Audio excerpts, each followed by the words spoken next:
Welcome to the city of 1,000 streets, the city that thrives in the dark and has more than enough problems that need solving. What at one point was a dozen or so small villages that struggled to stay safe from the surrounding woods soon formed an alliance based in trade and mutual need for survival. Years would pass, and these villages would grow to a point where borders would clash. 12 became 10, and 10 became 7, until only one village remained. This resulted in a city so massive that traveling from the North Gate to the South Gate would take more than 2 days. The Six Boroughs stand as both a symbol of unity and selfishness. Hiding behind the massive stone walls that protect the city, they also use the River Styx to divide them. Life in the boroughs varies greatly the further west you live. East Haven, or better known today as the slums, gets the worst of it, with almost zero political assistance and the city guard turning a blind eye to its downfall. Meanwhile, New Noximbres stands as a beacon of hope and possibility, at least at face value. Around every corner lies a new story and a new perspective. From the gangs that control the boroughs behind the scenes, to the Steel Knights who work to protect and serve while also helping themselves on the side. Even the traders that travel across all the boroughs to buy and sell wares see a side of Noximbres that some may never see. The churches that worship and preach to anyone who will listen, some to the gods of the land, some to base ideals, the mercenaries and sellswords who work for the highest bidders, and the heroes who are few and far between, but do what they can to save their city. A true metropolis spanning far and wide. What secrets rest just below the surface? And how long can the city stand when half of it could crumble at any moment? Welcome to Noximbres.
It's all your I mean, fault, Trent. technically, it's not your fault. It's the,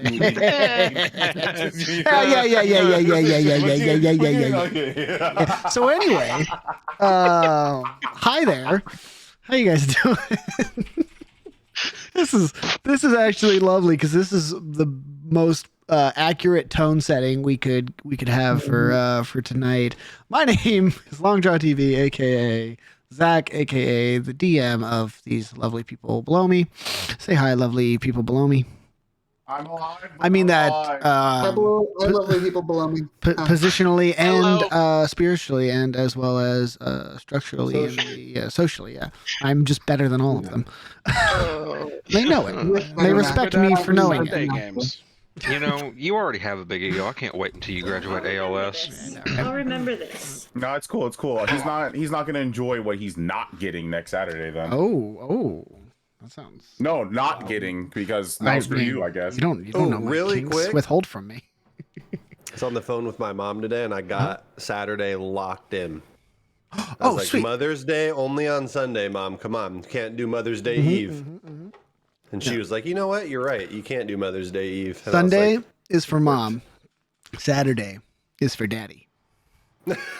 What's up, y'all? It's me. That's me for today. Thank you so much for watching, guys. We'll catch y'all next Wednesday. Holy shit! We just got banned on Twitch. Holy shit! That's a world record. Holy fuck. Speed run. Anyway, thanks for joining us. We're shaking off the arc finale vibes, and we're here just to play some non-combative, just chill, relaxing, good time Dungeons and Dragons. For those of us who remember and those of us who don't, last session, the party met and encountered Hex, as well as Hex's self-designed, self-built, and self-trained automaton known as OTK. OTK being a structure trained in the art of all of your attacks, and used said attacks to redirect your strengths into each other.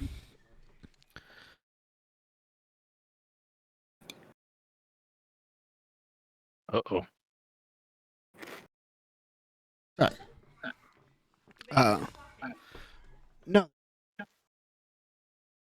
Speaking of attacks, Sorry. you should attack our merch and buy yourself some wonderful Thanks, cap Mike. dice gear, like our Baron shirt that I'm hearing flexing shit. on today. Yes, sorry. Zachary's accusing me You're the of causing a problem.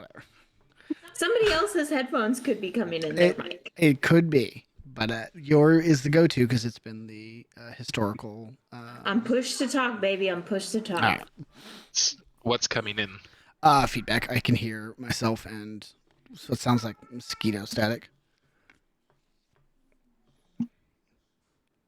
Not me. All right, I don't think. It's all good. Not a big deal. Sorry. Again, this is the vibe for the night, so strap in.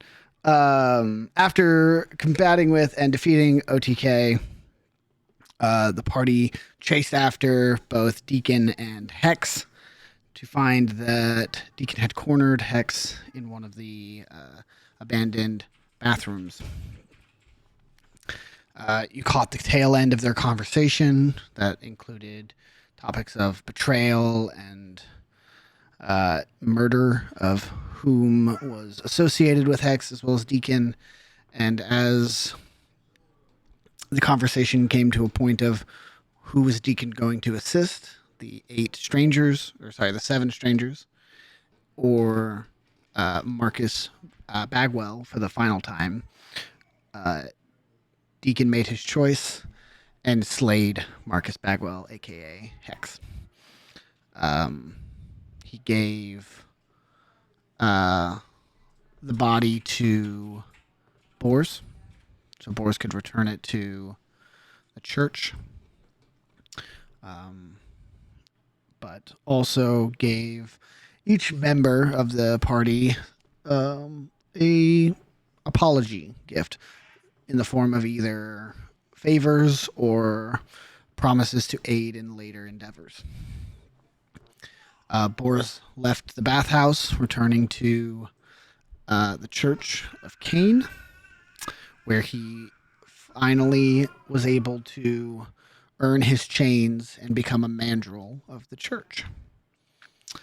The other 6 of you, we now are going to cut to as you leave the bathhouse and find that your dinghy, the vessel you used to get to land, is gone. All right, cancel the session. All right, so With a session's note. done. There's a note there. There's a note there. And what's the note? Who finds the note? You. Whoever would be the first one out of the bath. You're the most perceptive. I mean, I would like to think that Boris didn't hide the note pretty- somewhere. it's and like on on something. That would be Volt though, because I remember I stayed back with the 4. Yeah, because Volt left first, and then the 4 of us, and then you stepped outside, right? Nah, I talked with you guys. I don't remember. Yeah. Basically, Boars left. Volt went out the room but didn't leave the bathhouse. And then the other 5 of you left, and then Volt left with you guys. So it probably would have been like Volt and then some mirage of the other 4 in order of that. So Volt, I will say you probably leave the bathhouse first. You find a piece of parchment has been like tackied to the stone wall. Yep. Boars, what does this note say? Needed the boat. See you later. Fuck.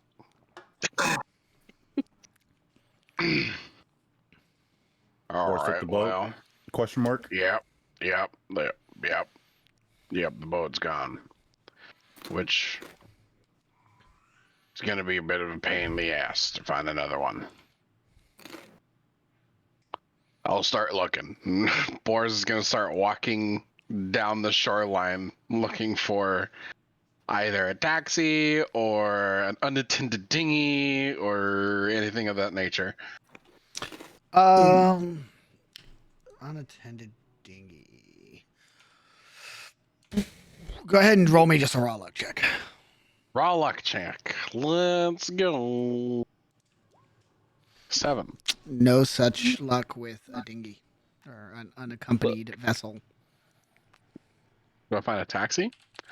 Not on the water, because it's pretty late at this point. If you wanted to go up onto the streets of Canvas Square, you could find one pretty easily.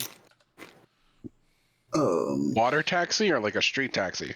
You won't be able to find probably a water taxi on the shoreline because they're going to be out farther into the water. You know locations in Canvas Square that are like hubs for boat taxis you could just go to. Hear me out. With the popularity of sending stones, is there not like a call a taxi option? No. Okay. Just asking. Uber, fantasy Uber. Most sending stones are designed to be 1-to-1. It is pretty rare you find sending stones that are able to communicate between more than one sending stone. Yeah, Alright, like well. you call the dispatcher of the taxi service, and then they call the taxi and say, "Hey, you got to pick up at this location," and boom, we have a taxi service. I Good business will. idea, Matt. Yep. I will come back to This the is how party. I'm going to be successful, dude. This is the thing that Noximbres doesn't have. Fair point. Make a business out of it. Yeah, Volt will come back to the party. No luck on a dinghy or a taxi. We're gonna have to go in town. Come on, follow me. They'll start leading the way to one of those hubs he knows about. Sweet. For the sake of brevity, you find a hub. You all are able to acquire a taxi. It takes a little explaining because they don't understand what you mean by a boat in the water. They're like, no, what borough? And they're like, no. There's a boat we have to go to. And once you get the point across, and you pay a little extra for the not absurdity, but the differentness of your request. Volt, I'll say it probably runs you like 4 silver. Paid easily. And you are all able to return to the leaky tub. And unless there is anything somebody wants to do today, like this night. And it is like 10 p.m. ish. So you basically would get to the tub, pass out, and then everything else is going to happen in downtime from that point. So unless there's something you guys want to do in like the next hour, we'll go and move into downtime. It's time to pass out in the tub, baby. Yeah. I think we're all like beat Sleeping in the shit. tub. Mm-hmm. Love it. Inanis is just in a mirror flexing. It's like, I'm looking kind of yoked. God damn. I mean, like, I knew wearing that armor was like good for me, but damn. Sweet. Everybody benefits from a long rest. So boom, reset all your stuff. You gain all your hit points, all your spell slots, all that good stuff. And let's go ahead and roll initiative. I'll even pop out the Oh no. thing to track I it. can't click on my character. All right, we'll do this. I'll move you guys real fast. I If think we move us to a different page, it won't follow over, I don't think. Delete that. Okay. Wait, OTK gets downtime? What the fuck? Yeah, dude. I'm just- He didn't die. A rebuild. He's not dead. All right. Was there 2 again? Fuck me. Wally got an 18, not a 25. Matt got a 15. Oh, you know what? Yeah. Who's the first one? Boars? I was the first to roll. Plus Oh, was it? 11. What was the 14? Yeah, okay. Sweet, that worked out. Descending. Okay. At the very bottom where I belong. I'll move this. Granted, it won't follow y'all, but I will still have it. Okay. So, Oz. With a 24. Mm-hmm. I will say, depending on when you all want to regroup or where you would like to regroup or if you would like to regroup, downtime is going to go for about 10 days. So Oz has 10 days to himself or can accompany other people if he wishes. But this will be 10 days of basically sped up time, no combat. So what would Oz like to do in that time? If I may interject just briefly. Sure. Our beloved player, Boars, has kicked his power supply and turned off his computer. I So- was so confused at how It's like- he's This like is a frozen, but he's wizard. facing you. I'm like, what is happening? Two things. Don't do that. And 2, thankfully he hasn't left the Discord call yet, so it doesn't fuck with my overlay. Good stuff. Don't know how long that's gonna last. Hey, we're but- fucking fingers crossed, baby. Oh, lovely. Double doors. Good stuff. It's- All right. Welcome to Section 11, everyone. It's the vibe of the night. Alex. Yeah. Oz, 10 days, no combat. Go. Okay, so I mean, the first thing he would do. No, We're doing so well. boys. God damn it! Yeah, I got it. I know what I'll do. I'm gonna wake up the bot. Nope. Oh, that works too. Okay. Well then. First thing that Oz would do, I mean, Oz would want to check in with Wally and Matt Okay. and see if they have plans.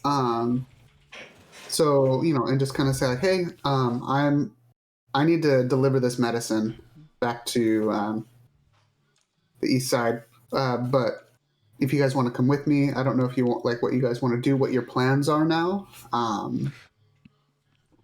You know, like I just kind of travel around.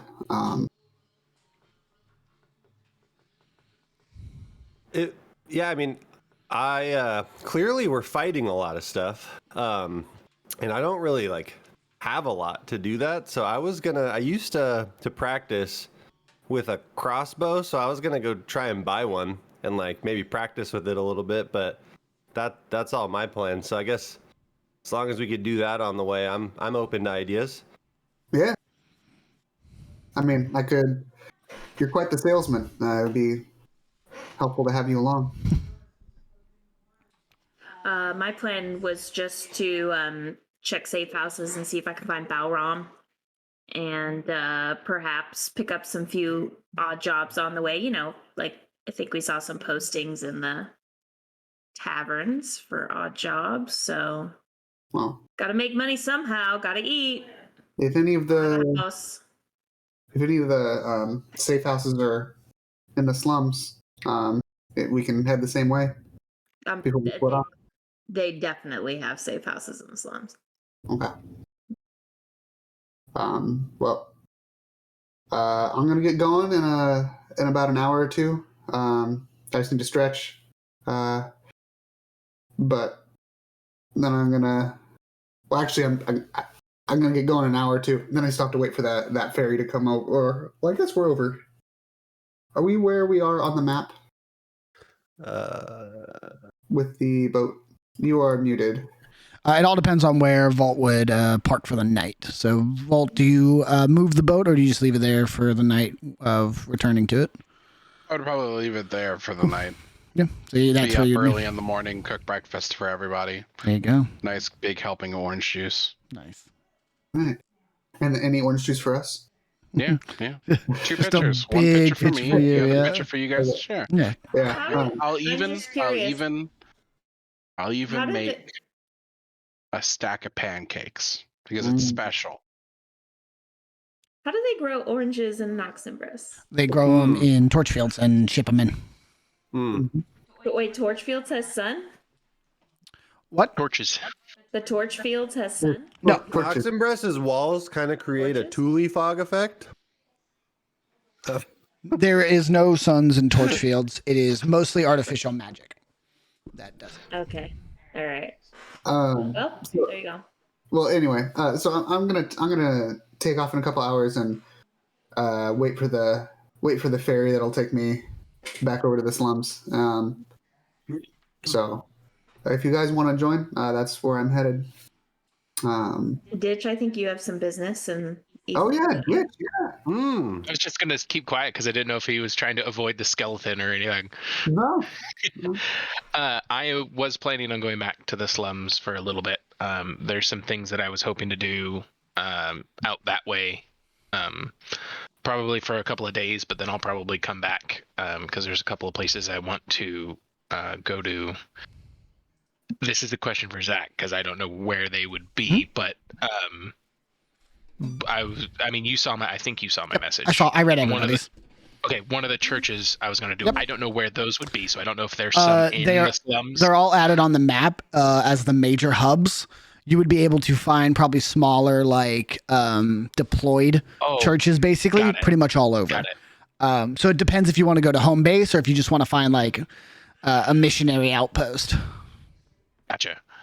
Yeah, I would be happy to accompany you, Oz. I do want to try to go check out some stuff. Follow some leads, look for some things. So if you want, I'd be happy to join. And if Matt and Wally are coming by, I'd love to accompany you all.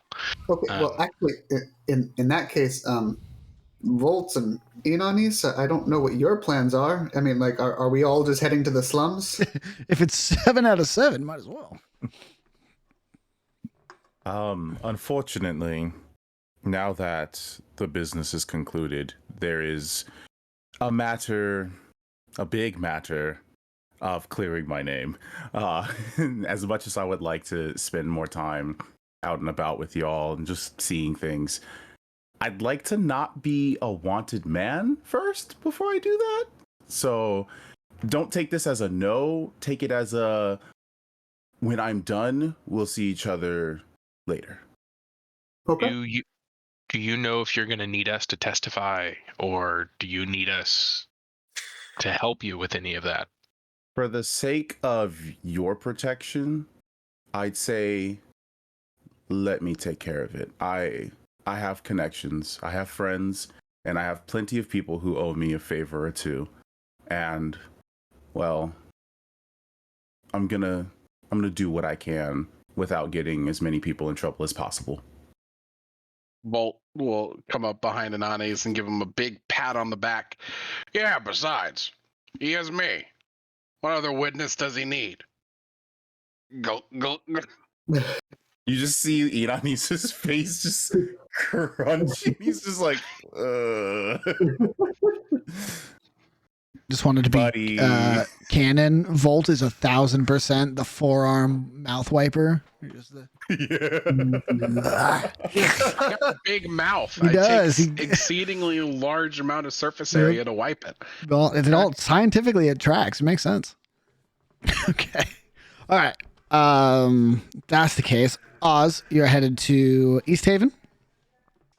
So, medicine delivery, easy. Drop off. You're able to get it in the hands of the people you know that can distribute it fairly and evenly across the borough. They basically how they take it is these large vials are like think of it as like prescription medication where it's like you don't drink the whole thing, you put it into like a shot glass and it has like 10 servings in it, and they take that and they give it to 10 different people. So it's like, okay, you're not going to get this every month, but everybody gets a little bit, so it'll slow it all down for the masses. Yep. No one ever gets cured, but no one ever dies either. Because it's kind of like, all right, we all agree that we'll all stay with our illnesses, but it goes to everybody. So you're able to get that to the distribution site. What's up? So Oz, do you just like pay for people's medicine with your own money, or? I'm not that wealthy. No, everybody around here chips in. I'm just the one who makes the journey to go get the meds, because by the time that the boats get here, they're not here anymore. They're gone. So I make the journey and I keep their payment safe, and I try and keep the meds safe. I didn't do a great job this time. So, I'll say if all of you are accompanying, so Matt, Ditch, Wally, and Oz, you would all see that this is basically the fantasy version of like a shelter. So it's a large, what used to be an inn that has this big bar in the back that has been kind of outfitted as a food line. So that's where all the food gets served. And then up on the top where the balcony would be for like the VIP section when it was a bar is now been turned into basically like a first aid camp. So it's like a bunch of cots where you can like sleep for the night if you need it, and like very basic medical supplies for like cuts and infection and stuff like that. There's a cleric here almost all days. Like the church takes shifts sending different people out here. So like there's a cleric of Cord out here this week, and he's going to stay and he'll do low level like cleansing and stuff like that. And then for anything that can't be accessed through there, you have runners. Because what you would all notice as you move through East Haven is that there are shipment like trolleys out. There are these large covered wagons, but if you inspect them, it's moldy grain and spoiled meats and like ripped and holed linens. So it's the bargain bin after it's been picked clean twice over. So anything like Oz says, anything that needs to be acquired fresh, you have to go to Canvas Square to get, or try and meet somebody in Midtown or New Noxim and find a trader on their route and catch it before they sell out. I think it's really good of you guys to take care of each other. I mean, the best you can. We're all each other has. Yeah, I mean, it's not a solution, but it's everybody's alive, mostly. So this might seem like a naive question, and I won't lie, it's a bit selfish, but do you know, in these types of gatherings, do a lot of people from around the slums come by, or is it usually only some few that actually come and help and do stuff, or is it just this small little community? I mean, I guess that's kind of up to you, Zach. A bit. So it's both, really. There are multiple locations like this across East Haven, and they're kind of self-sufficient. There is communication between them. Like there are like community leaders who will go and meet with each other and talk about like, okay, these are things we're all seeing. How can we all work about this? But again, unless you are lucky enough to have means of transportation, like you all have been recently with the boat, or wealthy enough to afford staying in inns across the city, most Noximians don't leave their burrows or like probably a 20 block radius of their homes, just because there's no reason to. Anything you need is within that radius, and then going beyond that is just a waste of energy and money. Especially in East Haven. East Haven, you probably see the same 10 blocks your entire life for some people. For these hubs in particular, it is almost all local driven. So probably again like 5-10 block radius of people all congregate at one location, and then the community leaders would do the traveling if needed. So both. Yeah. Mhm. Yeah. If it's okay with you, Oz, are you Trenton question? You haven't gone to drop that stuff off yet, correct? You're on your way to right now. I mean, we're dropping it off. I mean, Yeah. just finished dropping off. Time's funky right now. Yeah, it's, Hence why I was asking. Shit. We're just- Ditch is gonna ask, do you mind if I join you when you Yeah. go drop the medicine off today? 100%. Yeah. As silly as this sounds, you never know. Maybe someone might recognize this ugly mug. Huh? Yeah. I mean, yeah. You're welcome to come. I appreciate that. Yeah. Yeah. I mean, and we'll go there, and I'll deliver the stuff. Yeah. And while I'm there, I'm gonna just talk to the person who's kind of more in charge, and just let them know that I need to tap out for a while in terms of picking up the meds. Kind of explain where I've been. Like, hey. So I lost Crazy the meds. story. I got them back. But I don't know. I've been on the rotation for a while now. I think I need a break for a bit. I'll let you know when I'm ready to go again. They you explain the story, and it's a lot of like yeah, sure, okay, yeah, and then you get to like too much detail for it to be bullshit, and they're like, kill a robot, okay, that's yeah, dude, take your time. Kind of wave in the back. He found me too. This Me. weird skeleton guy. Yeah. Fantastic.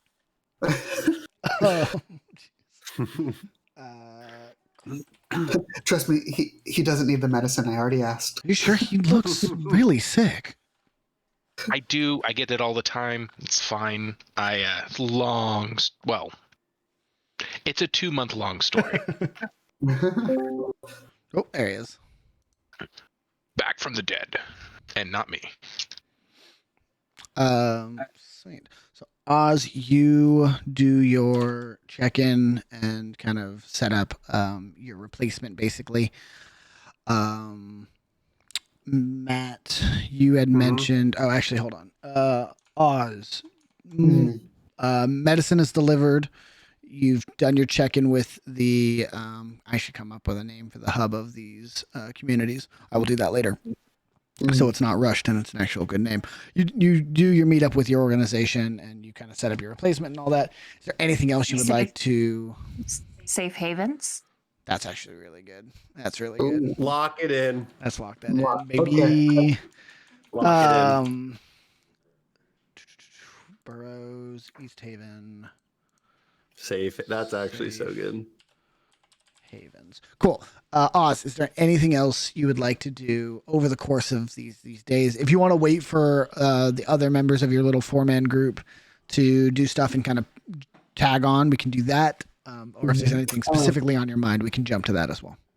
I mean, my prime goal, like my prime idea at this point is just kind of helping Matt and Wally kind of figure out whatever they want to do. If they ever they want to like completely split off and go by themselves, that's totally okay.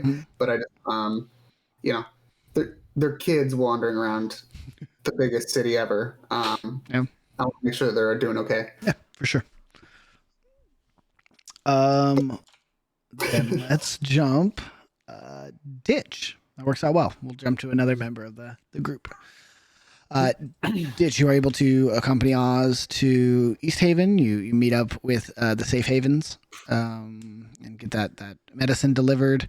Is there anything you would specifically like to do while in East Haven or across these 10 days in general? So there were a couple of things. Okay. One of them is Ditch was going to, once he got back to East Haven, he was going to take some time to try to go look into finding out more about that building that burnt. Okay. Yeah. Okay. Because after Deacon told him that it was 8 to 9 months ago that building got burnt. And correct me if I'm wrong, this is the same building where I found the hat. Yes. And trench Yeah, this coat. is where you went, right? Like Where basically the first place you went when you came back. Yeah. And found the trench coat, the hat, and I believe the book. Yeah. Okay. He's going to go and try to figure out and see if he can talk to anybody that knows more. Not more. I know I went and already asked like immediate people around that area, and they didn't really know. But knowing how much longer ago it was than Ditch previously thought, he wants to try to go see if he can find any more information about it. Whether that be talking with like other business keepers and stuff around the area, not necessarily in the immediate vicinity. Right. Because I would assume he's already done that. He's going to kind of widen his search a little bit. Gotcha. Okay, cool. Go ahead and let's do an investigation check. And I'll say you have 10 days to do this, so go ahead and do it with advantage. Are you sure? Yeah. So I wasn't going to take the full 10 because no, I I'm was aware. going to... Okay. An investigation check normally takes seconds or maybe a minute. Right. You're having hours. Yeah, so 14. Cool. 14, you expand your range a little bit. You go like even across the borough or across the bridge into Midtown. You're able to expand a little wider out. You start checking like records, like you go to like record keeping locations that are like property ownership and stuff like that. And I don't know if would that work? What? I was gonna say even maybe like building contractors to see if anybody had started to do a repair order of some kind.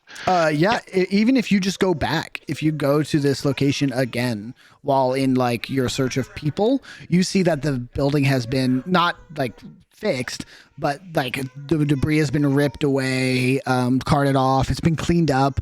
It's not like a hazard anymore. And the repairs have been started. Like it has a new wall, basically. The front is still pretty disheveled and not complete, but like that right wall that was fully burned away is now fixed. They have a ceiling getting put onto it as you walk by. Seems like they're rebuilding it. Okay.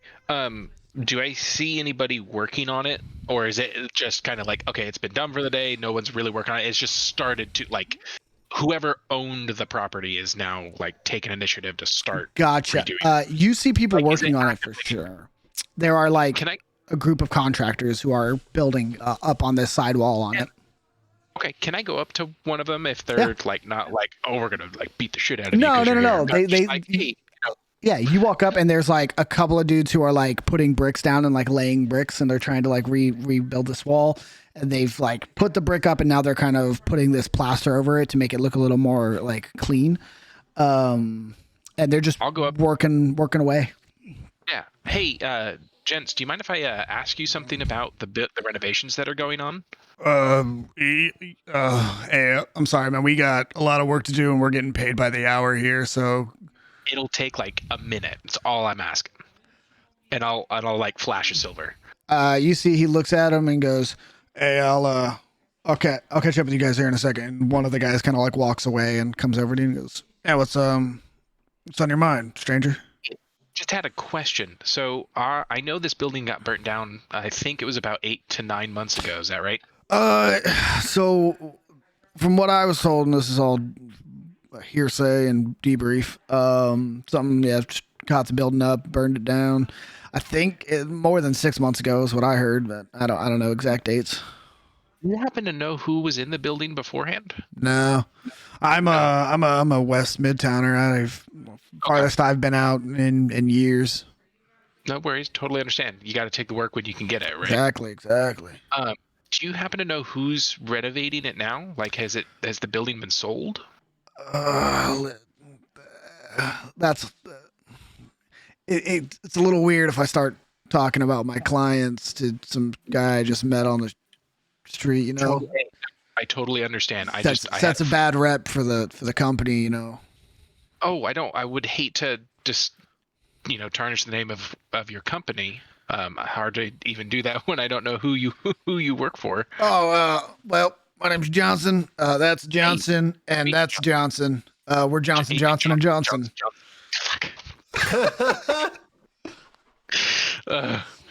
Hey, thanks for the info, Johnson, and Yeah. I appreciate your time. Yeah. I know I said I was only going to borrow you for a minute, but no, I had a friend that used to come in and out of this building, or at least this location, a while ago, and I was just trying to see if there was any way to get in contact with them again. That's why I was asking who's renovating it now. I didn't know if they had put the contract out to get renovated or whoever. Well, they're having us.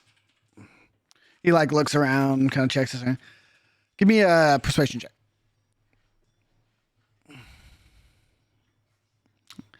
You see, he looks around for a second, and goes, well, they're basically ripping out the entire interior. So if it's the same guy, he probably had a change of design in mind, I guess. They're redoing the whole floor plan. Really, it's not even going to be the same building. They're adding a story on top, a basement underneath it.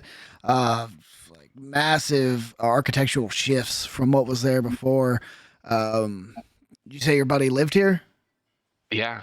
No bedrooms are on the design plan, so I don't even think this is going to be a house when we're done with it. Gosh, I'm just trying to get a hold of him. I don't know. I don't know where they're even staying anymore. Hence why I was trying to see who was, fronting the renovations. Because, like you just said, I thought they used to live here. That's why I'm just trying to get in contact with my buddy.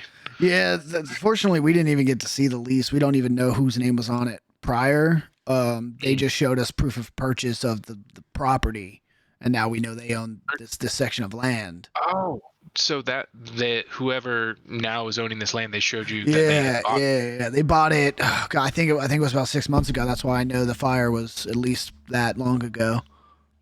Okay. Well, hopefully I will be able to reach my friend. Yeah, best of luck, man. Didn't mean to try to pry into your employment. Like I said, I'm just trying to reach out to this friend of mine. I'm really worried about him. Big city, easy to lose people. Make sure if you find him, you get a number for him. Get his runes. Hey, I'll do that. I'll do as much as I can. Hey, Johnson, thanks again for your time. I'll reach my hand out. I'll give him 3 silver instead to cover the extra time that I spent on it. And hey, if you not if you have a change of heart, but if you think of anything else or know anything else about this, come try to find me. Yeah. Just ask for Ditch. Ditch? Just Ditch. Ditch. Just Ditch. Okay. Yeah. And he gives you the old little fast salute, and he turns around and goes, "Hey boys, lunch is on me." When he goes away, Ditch is just going to take a minute, just stare at what's happening to the building, and just tries to comprehend all that was just told him. Building got sold. Scott's okay, did I sell it? And then try to did I commit insurance fraud? Yeah, did I just do insurance fraud? What the hell is going on? Awesome. And he's gonna then try to catch back up with. I should have actually said this. If Matt, Wally, or Oz wanted to join me with that, that's totally fine. Yeah, I think I would have. Okay. And I was gonna ask. I mean, in modern cities, there's property records. Mm-hmm. Is that such a thing? In Noximbres? I don't think either of you would have government research training, so it's not clear. That leases exist and what are they called? Property records. There is documentation when you purchase buildings for sure, where they're stored and how you could look them up. is a complex concept for two people in your positions. Could you investigate that and find out? Probably, yeah. Yeah, and in talking with this guy, we now know that there's some kind of paper trail. You do know somebody bought this building recently, yeah. Yeah. So, okay. For sure. That part I wanted to definitely get. Oh, yep. Nope, never mind. Okay. And are you sure? Because I just realized you came with me, Wally. Did anybody else come with us? Matt or Oz, did you come with us to this building? I'm just following along, yeah. I mean, yeah, I would have come. Okay. I'll ask Oz after. So I would assume they were kind of standing back, and I was talking to this guy, off to the side, and come back. And, hey, Oz, have you ever seen this building before? Have you ever been here? Oz, give me a history check. Have I? Nope. Nope. Little too close to Midtown for your liking. Yeah. Why go this close to Midtown when there's shit I could be doing farther east? Mm-hmm. Yep. I'll kind of let them know.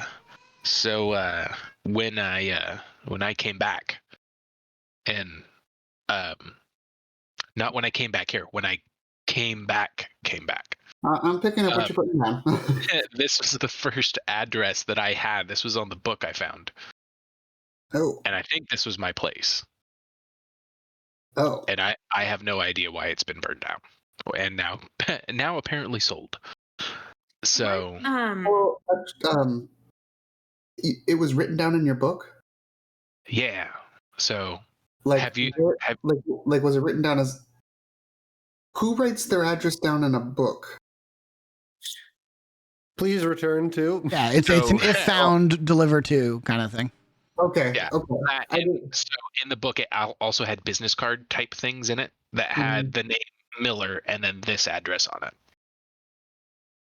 Mm-hmm. So. What other around here is it residential? Are there businesses? Is there like a tavern nearby? The local area seems to be a hodgepodge of everything, which is pretty common for East Haven. Like seriously adjacent, like neighbors. Like directly? There's a handful of things. Next to and across from. One is what looks to be living quarters, kind of like an apartment complex almost, that is across the street. And then to the right, because this kind of sits at the point of a street connection. So like a road comes this way, and where they intersect is this building. So to the right of it across the street would be basically like a textile storefront. So like fabrics and stuff like that. And then to the left of it is a taxi service. Because it's right next to the bridge, so it's easy to pick people up and move them across bridges and stuff. I wonder if any of these businesses nearby might have any information on who used to own the building and who owns it now.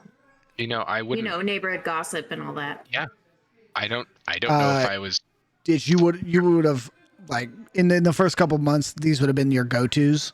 You've interviewed everyone in this vicinity, and no one knows who lived or worked here. Yeah, my thought is maybe they know about the building. Oh, who bought the building? Who used to own the building? Fair question to ask for sure. Because that's kind of people who live here might know that. Yeah. I mean, not to sweeten the deal with a textile. You said it was like a textile / clothing place. Yeah, it's like fabrics. Does it look like they're making?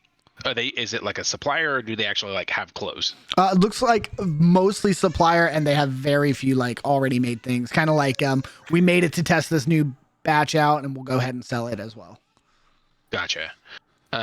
Looking down at his tattered white undershirt, it's a button-up shirt that's just been torn to shit. Oh yeah. He's like, I probably should not start looking like I'm literally crawling out of a ditch anymore. Maybe we can go sweeten the deal and see if they know anything, and I'll buy some stuff. Yeah. So seems like a good look. Yeah. So yeah, I guess we'll try and go back in, or I'll go back in because I don't know if they're going to recognize me. Well, I guess I'll wait to see if when I go in there if they recognize me at all. You see that there is a handful of employees in here. They seem to be taking large swaths of fabric and cutting them into like sellable bundles. Nobody pays too much mind as they do this human thing of looking up. They see a new thing has entered their surrounding area, and then they go back to their work. But there is a counter kind of not directly at the front, but kind of about 10, 15 feet in. That has like a little bell on it that you could like get customer service rep at. I'll go up to it. Cool. I don't know. He'll kind of awkwardly look at the bell and just kind of like tap it with a finger. Sure. Yeah, you see there is a pretty I would say like middle-aged half-elf man, about 30 feet back, sitting out a loom, and he stands up and he looks around. Nobody else seems to stand up, and he goes, cool. And he walks over your way and he steps behind the counter. Howdy. Hey, this is gonna sound like a really odd question. I have two questions. What's up? One, I know you're doing a lot of work, textiles, just sending out, supplies as just fabric and whatnot. That's what we do. Yep. Do you happen to have any like test shirts or anything that you might have that you don't need anymore that you're maybe looking to sell? Like, and he'll kind of like look down at his shirt. Like, I've been really needing to get a new shirt. I don't have time to run to. I know. You on the wrong end of an axe recently? Jesus. You have no idea. It's really big axe. He looks around and says, "We mostly do fulfillment here." That's what I thought. I totally get it. He walks away for a bit and goes into kind of a back little bookshelf area and comes back. You see he has two in his hand. He goes, training the new guy. This work? And he has like one that is like a white linen one, and he has one that's kind of been stained tannish. He goes, "That's all we got."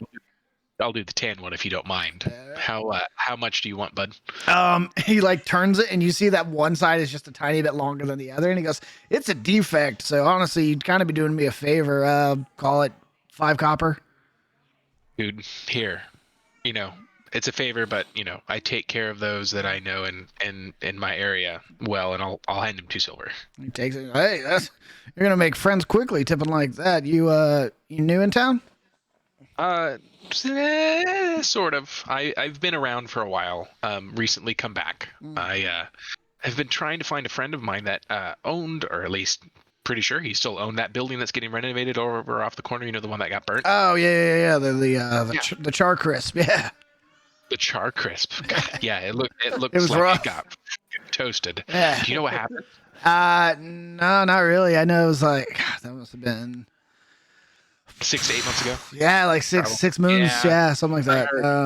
Yeah. I didn't realize it was getting renovated. I thought my friend wasn't able. I thought they were going to be turning it back into his house, but apparently it's not. Someone bought it. What was your God, my head. What was your buddy's name? Miller. Last name is Miller. Miller. Why does that sound so? Ditch, give me a perception check. Man, just hit the silent alarm. Boom. Huge. His nose starts bleeding and he passes out. This is your twin brother. Oh my God. Ditch. You see the half elf individual in front of you kind of puts both his hands on the counter and he leans forward a little bit and he goes, Miller. That sounds. And you see a small drip of blood starts to come out of his nose. Miller. Yeah, it's okay. Don't even worry about it. You all right, bud? Yeah, it's fuck. Yeah. God. Oh, I'm gonna try to. Oh my God. Can I cast detect magic? Yeah. Shit. No, I can't do that yet. No, Ditch doesn't know he can do that. Yeah. He can't do that. Never mind. I'll try to like steady his shoulder. Just because you've never done it before doesn't mean you can't do it reflexively if you used to be able to do it. Otherwise, you'll never be able to do it. Yeah, exactly. I guess that's true. So I'll reach out my hand. Yeah. Try to steady his shoulders. Like, hey, you all right, buddy? And I will I guess I will. My body knows to Yeah, cast exactly. detect. Your brain, it's very similar to like sending, where your brain goes, "What the hell's happening?" So you instinctively do a thing that you know will answer the question, "What the hell's happening?" Give me just a sec. That's good. That's okay. I need to look this up.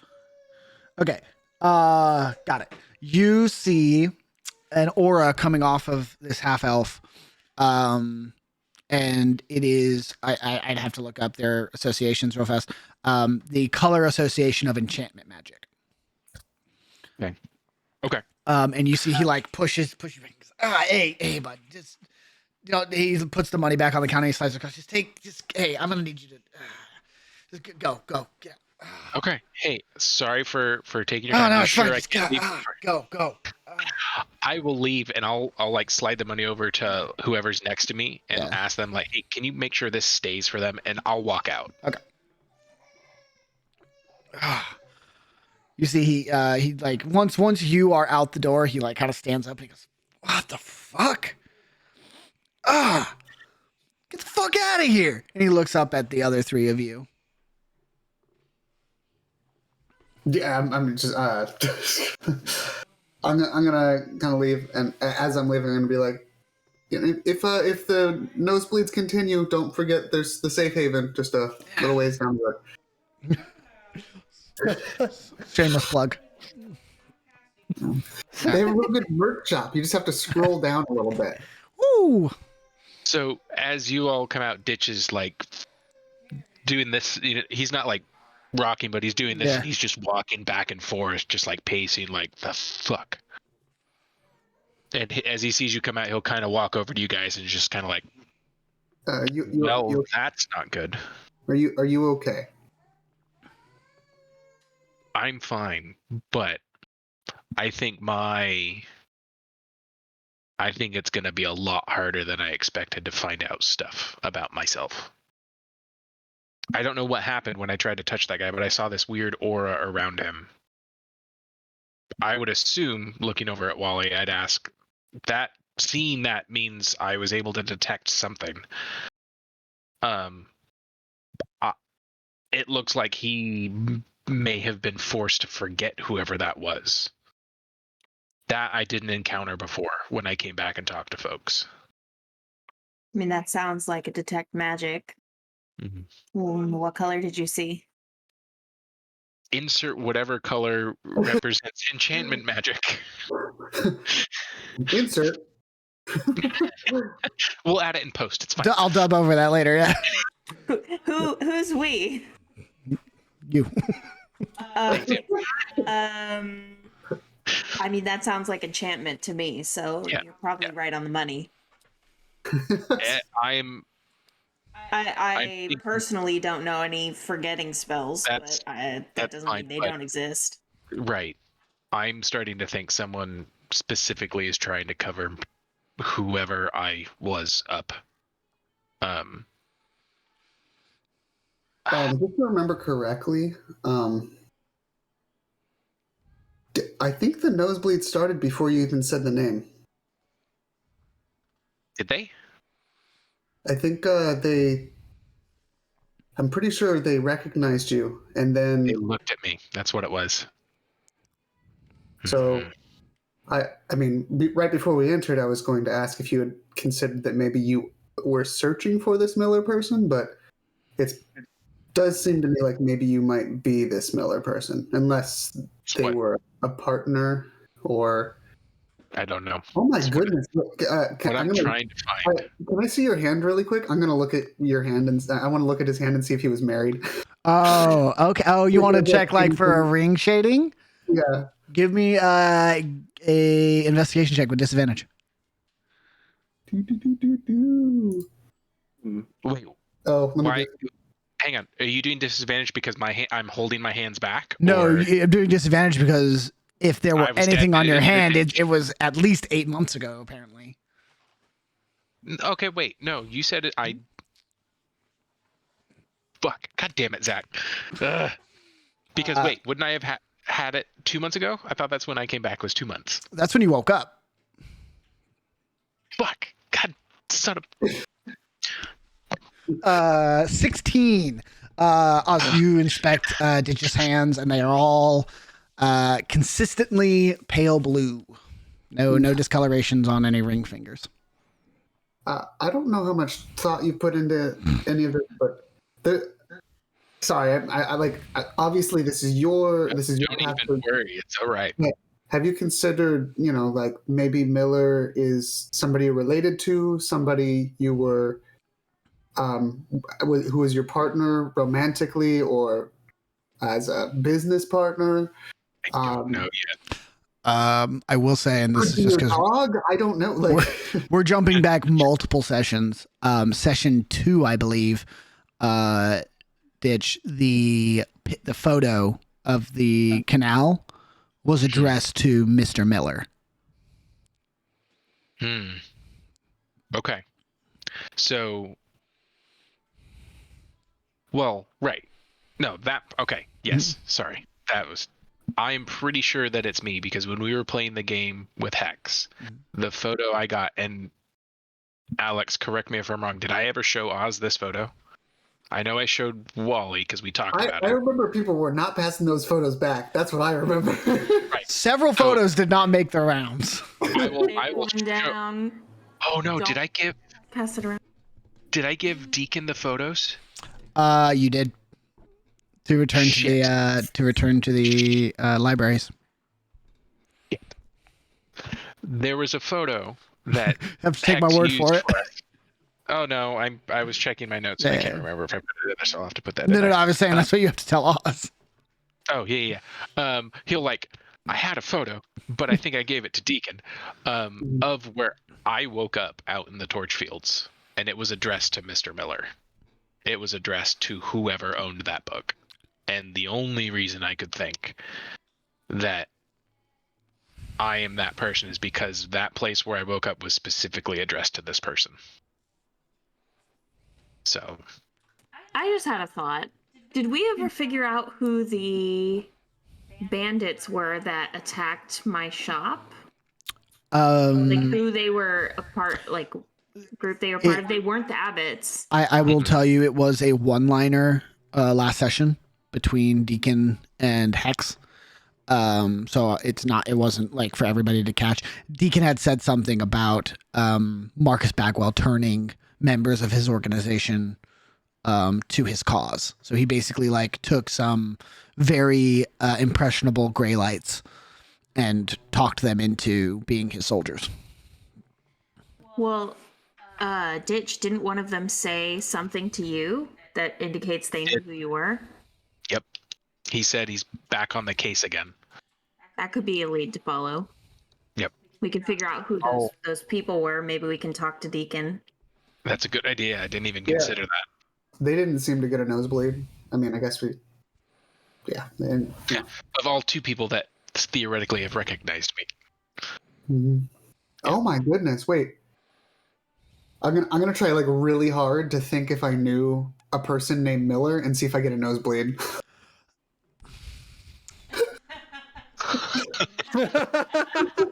Oh shit. What does your thinking really hard face look like?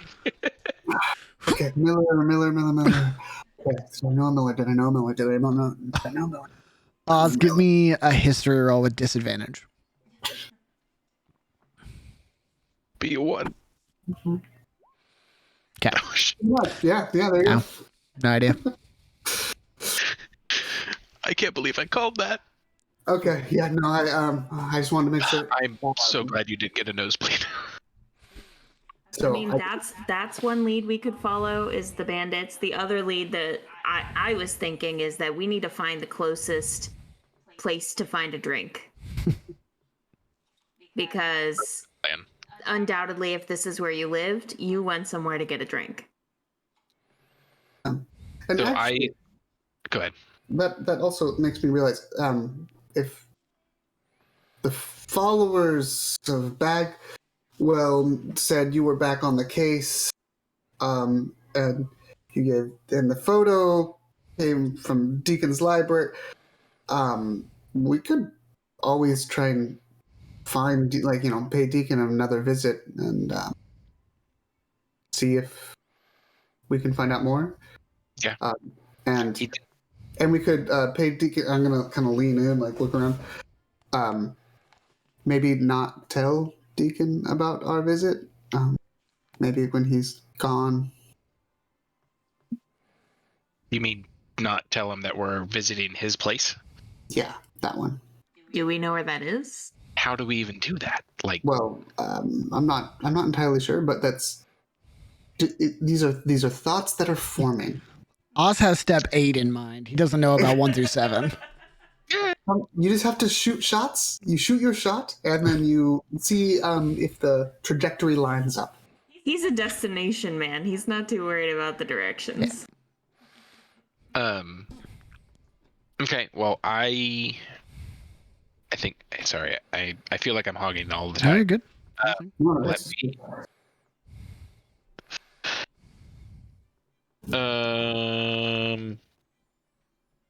Matt, did you have any ideas?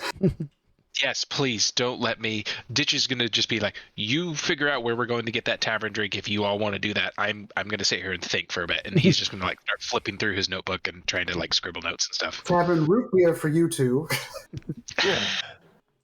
Isn't I'm Wally of legal age to drink. I don't know why you keep calling me a child. 15 years old is not a legal age to drink. I'm 19. I'm 19. I'm old for my age. When was the last time you shaved?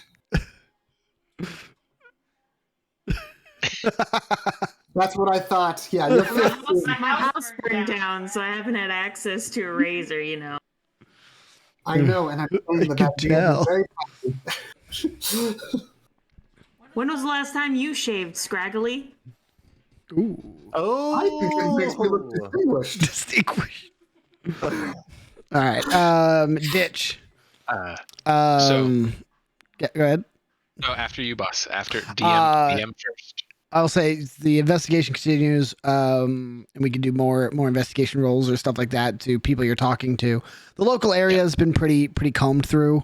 Is there any other things you wanted to do in your downtime? The only other two things, sort of three. So the investigation, at some point in there, I was going to start trying to find more about the name Fullman. Okay. Somewhere, whether that's listening to taverns or whatnot, if we all go get a drink, listening and watching, because I can watch. Yep.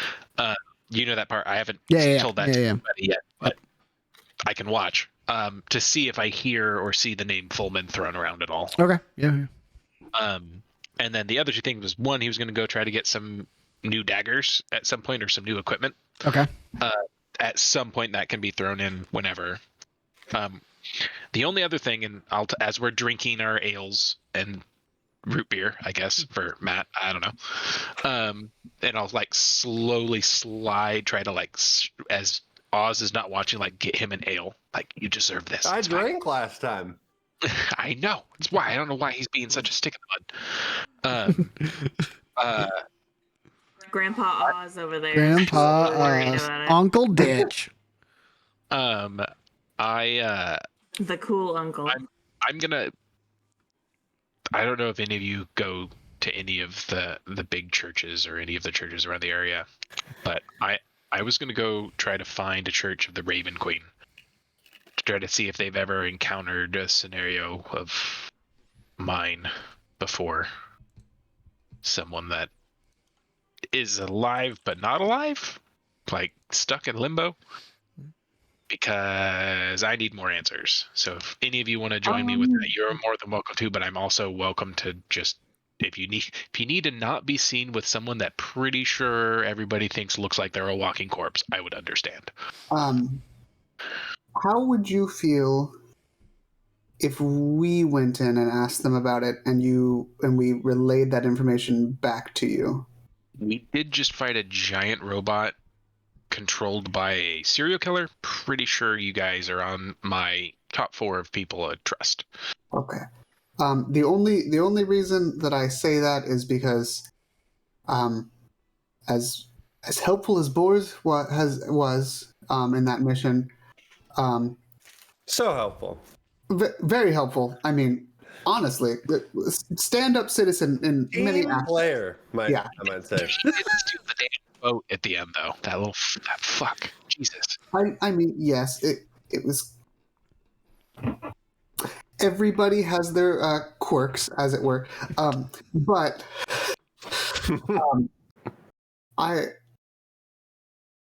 would worry about going around advertising your situation, Sure. especially to the people Righteous. who, yeah, the people who spend most of their time, yeah. So, as you may or may not have picked up, I have kind of a one track, like, I need to figure out what the fuck's going on type of mindset. And I do need people to be able to rein that in for me. So I appreciate. nice. Let's figure out what's going on with you. But let's do that in a way that lets you continue to figure it out and not be observed and poked. I appreciate that. And if you ever see me deviating from that not being sneaky path, please feel free to slap me upside the head. Okay, well. Ditch. Yeah. Daggers. You wanted new daggers? I don't know the rarity of these things, but Ditch wants to start throwing stuff and not having to always go pick them up. Oh, like darts. That, or I don't know if I was able to find a dagger returning, or how rare those would be. Absolutely not. But they were on Vox Machina, dude. They're pretty rare. Boomerang. Ooh. Are there boomerangs in You Noximbres? could probably find one, yeah. Pretty rare. They're going to be harder to throw and return. You know, you need the space. Any hallway is a no-go. He would oh, that would be sick. He would like to Dagger on a string. See, now we're talking. Yeah. Like a bladed scarf. God, what is that called? Like a chain dagger. A chain whip? Yeah, or chain dagger, one of the whip. A whip. A spicy whip. He's I don't know. already halfway to Indy. He's got the young teenage sidekick. He's good to go. That was supposed to be Zerja. Already an archaeology project, so. The Zerja was supposed to be the Indiana Jones type. Now this one's to it. I love it. I don't know if he can get any like, I haven't looked at any items on what the scale is for daggers, but anything that's still a melee but also can be thrown for a little bit more damage. Yeah. You can get darts. Darts are basically daggers that are meant to be thrown. They both do 1d4s. The only difference is they don't have the light property, so you can't like dual wield darts. So it's just thrown. They're mainly a thrown weapon, yeah. But if you already have daggers that you can use in melee range, darts would be like literally like kunai that you could just throw. In that case, I'll just wait. Okay. Oh wait, I got to do some more thinking. Though, if I can, do I want to keep that? I'll keep it. Never mind, because I still have a short bow. Yeah, I'm good. No, nothing on the chopping spree other than I got my new shirt. Your book. And my book. I don't know how you wanted to handle that. That is fully up to you. If you just want to have it be he does this thing on the side, then we can just move along. If you want it to be a scene with somebody else, we can do that at a later date or with another session. Up to you. I don't want to keep hogging time because I want to get their spotlight. I would love to do that as another scene, but we can do it later tonight when it comes up and is relevant. Sure. Cool. And then other than that, we have the Raven Queen thing. And we have the book, but again, these are things that we can knock out upcoming. A lot of this is also things I can know to move into your path as we're doing sessions. And other than that is also all I've got. Okay. All that Ditch wanted to accomplish. Thank you for assisting me. You're good. Hi, Daddy. So I'm gonna pull up Discord again because I have all your guys' stuff. And let's go through some stuff. Sweet. Okay. So where do you want to start? Because the chronologically, your downtime is starting right after that nightmare ended. Yeah. I'd probably start with the potion stuff. Okay. Yeah. The IV bags. No, or the one for the you. actual potion. Yeah, Yeah, the one that got the one for me specifically. Gotcha. Okay. Okay.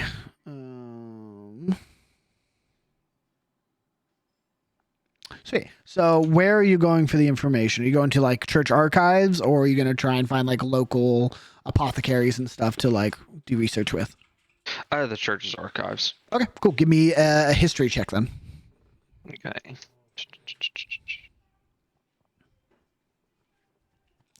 Okay.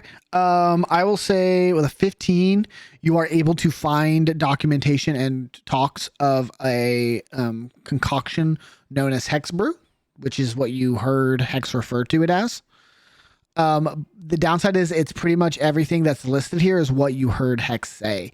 Hex Brew is crafted from the destruction left behind of a hex blade. So when a weapon that is, cursed is broken down and purified, the either the molten metal or the powder or whatever residual is remained can be solidified into like a solid form and then grinded down into a powder, and that powder is then used as a reagent in a alchemy concoction that makes hex brew.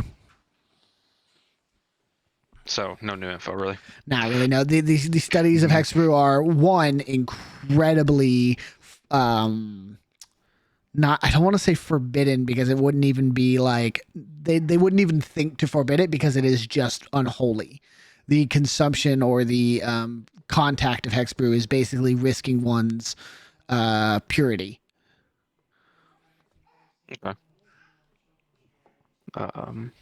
Good to know. I'll have to go offsite for more information. Probably, yeah. All right, that's all he would do with that for now. Okay. And then he'd go and talk to people about the goodie bag. Yeah, the Ivy bags. Yeah. Yeah, those are a little easier because that is like studied as you bring those back. Those are a arcane / chemical combination of what appears to be like the sleep spell put into liquid form. So they've basically like enchanted an alchemical liquid with the sleep spell, like a potion basically. But also put it into a diluted like slow burn that would have kept you unconscious for hours and hours and hours. Combined with they're not really able to like tell you, oh, it's this spell, but they do tell you it's some type of enchantment magic to alter your thoughts. But I'll say, can you give me a Arcana check? Yeah. Okay. Yeah, and they say it's an enchantment spell and then some other spell they're not super sure. So it's multi-piece. They do give you copies of their findings, so you can take that to other arcane or alchemically inclined people and probably get some more answers. Could this potentially be made into a throwable weapon? Like a smoke bomb, but it would to knock not people the fuck out. It wouldn't be as effective. The concoction seems to be mostly not injected. It seems to be the delivery method here. And you're not really scientifically inclined enough to figure out how to alter it to be a gas. You would have asked them. What they think of that. Let me think. Hold on. It's like, just think about it. It's for our SWAT teams. It's our CS gas. They probably would start looking into that for you. Yeah. Okay. Yep. Cool. Sweet. I will leave them with that. And then what was the other thing? Oh yeah. Deacon and his organization. Yep. That stuff. You want to find information on it? Yeah, I want to see if there's anything like in our records about them or in the hunt. Yeah, give me another history check for this topic.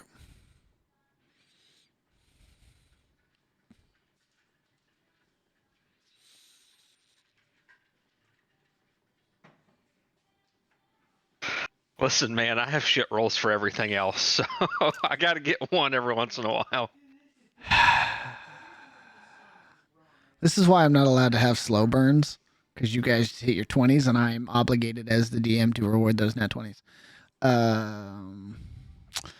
Okay. Because a nat 20 doesn't change what was there. It doesn't. I won't make new things up for this. But I'll give you context. So, you scour the libraries, the archives. I'll say you have access now to another tier of information as you've been recently promoted. And any weird questions you ask are just seen as you trying to catch up in your new responsibilities. So nobody gives you a second look, really. You spend a large majority of the downtime researching this. You talk to other outposts. You go through separate libraries and these other church hideouts across the boroughs.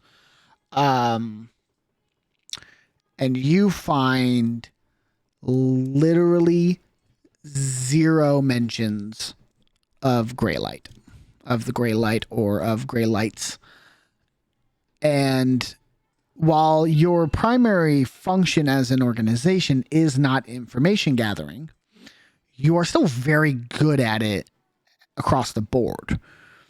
So it strikes you as odd that something that apparently has been around a very, very long time, according to Deacon, and is pretty prominent across all the boroughs, there is zero recordings of throughout the entire church.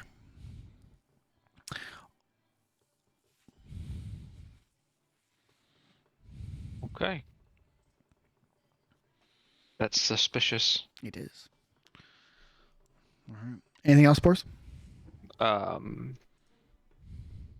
Just trying to, take Deacon's name out. Maybe not take his name out, but Right.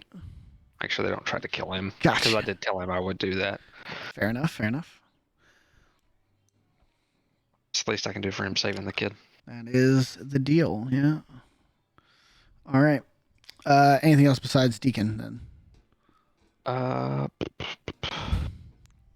Just made sure that they changed the link on my flail. Yes. Yeah, they do. Successful hunt. They do. That's done the next day almost. And then after I finished up everything in the church, I would make my way back to the boat. Okay, you go find the leaky tub. Yeah, I would tell Mandrill Lynx that I had a couple of leads that I needed to follow up on my own. Yeah. You talk to Mandrill Lynx, and it is a completely different conversation than what you're used to with Mandrill Lynx. It is very more casual almost.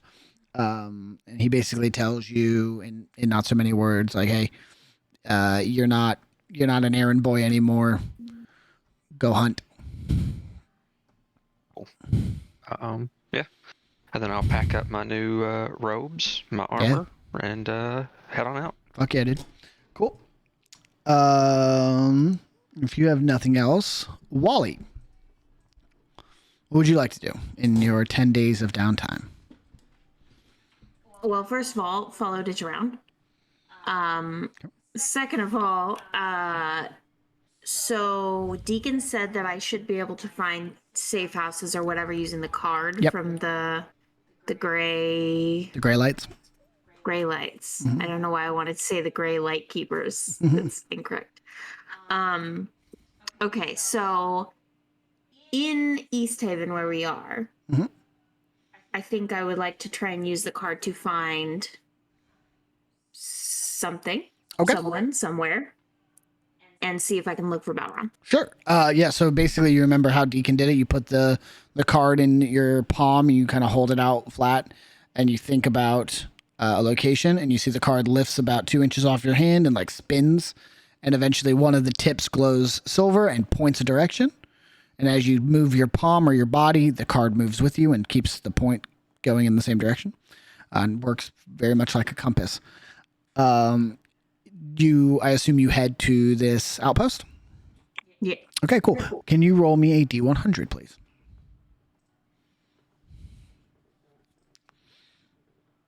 Nice.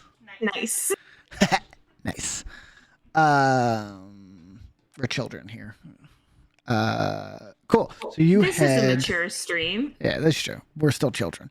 No, I'm not saying there's children here. We can't do that. There's children here. We are all 8 of us children. So tell us about the themed hideout that I just rolled for. There, it's a sex dungeon. Uh, you yeah. follow the card as it continued to point you down different street roads, and you find built into the side of what appears to be some type of large storage warehouse. There is a basement entrance. It has this large wooden kind of log placed over it, kind of chained in, and then on the chain is this large padlock that seems to have a key to open it. And as you get close to it and you bring the card down, the lock pops open. All right, I want to head inside. Cool. You open up the doors. You kind of move down. It appears to be pretty dusty in here. Not unkept, but definitely unused for some time. But as you enter, the torches on the walls magically erupt with flame and light up the room. It is this one is a single room hideout. It is a large circular room kind of built underneath this warehouse with multiple bookshelves, a few like chests for like storage, and a small cot. It seems to be like a hideout bunker for one or two individuals at most. Okay, straight up bunker. What is going on these bookshelves? I want to look at the books. Go ahead and give me an investigation check.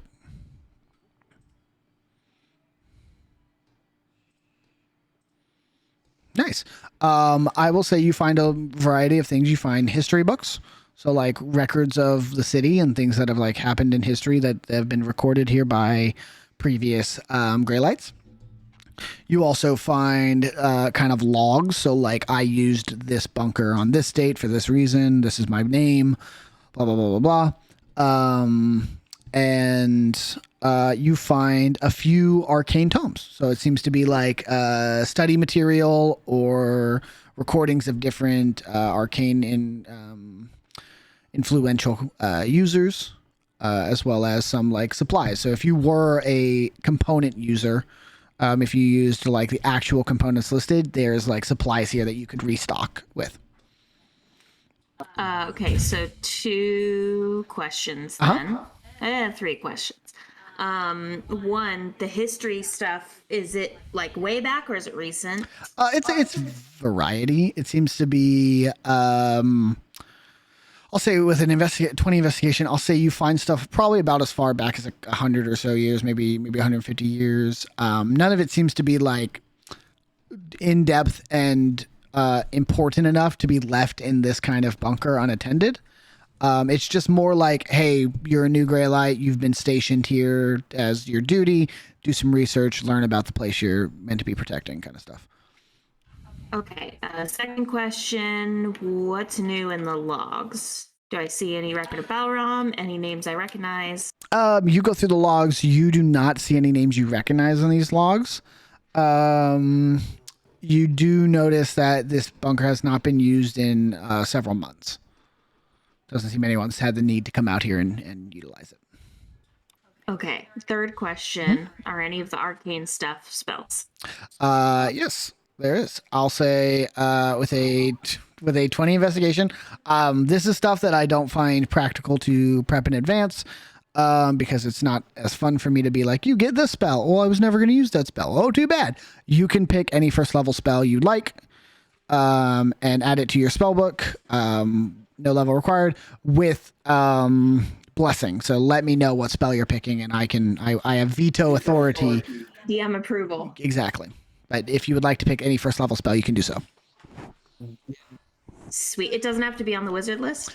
To use any spell, it has to be on the wizard list. Yes. Wait, what? You can't add non-wizard spells to your spellbook.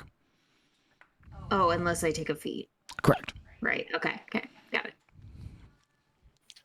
Okay. Trent, you're muted if you're talking. Can I ask a question for you, Wally? Is Ditch with you? If he wants to be, yeah. Wally, what the heck are you doing with those books? Wink. Gotcha. Yeah. Because I took a feat that lets me start writing. Oh, yeah. I can do spells in a ritual manner now. So Ditch is going to intently watch you on how you're doing this because he's starting to learn that he could do magic stuff. So I'll say this: whatever spell you choose, Wally, as you're adding it into your own spell book, did you see that the way Wally is recording spells is very similar to some writing you have in your own book? And as you flip back to that page, the formatting is very similar, except yours is much more long division style. It's much more complex, and you're doing it the hard way. And do stuff way too inefficiently. Yeah. You don't have the shorthand down to cast. Got it. Okay. Maybe Wally, at some point you can teach me that. I was gonna say I'll kind of look over at Ditch's stuff and be like, there's an easier way to do this. You don't have to, you don't have to carry the one. It's fine. Please tell me this wizardry. I need to learn this literally wizardry. Show me how to do this. Also, some of these you don't have to if you take a while to do it and read the spell, it doesn't take you as long. It's not exerting. You can do them sort of like a ritual, sort of. So, we'll talk about it. I'd appreciate it. And then I don't mean to step on toes, Amber. I'm so sorry. And Zach, just quick clarification. Same thing with Amber. For those in the ritual feat that I got, I get to pick 2 first levels. So do I need to run those both by you? Yes, please. Yeah. With the feat, you get to pick spells, but for most anything you guys take on your character sheets, I appreciate a heads up. Yeah, I think I only get 2 first levels, so once I figure out which ones are rituals, just shoot them my way. Yeah. Thank you. Yep, for sure.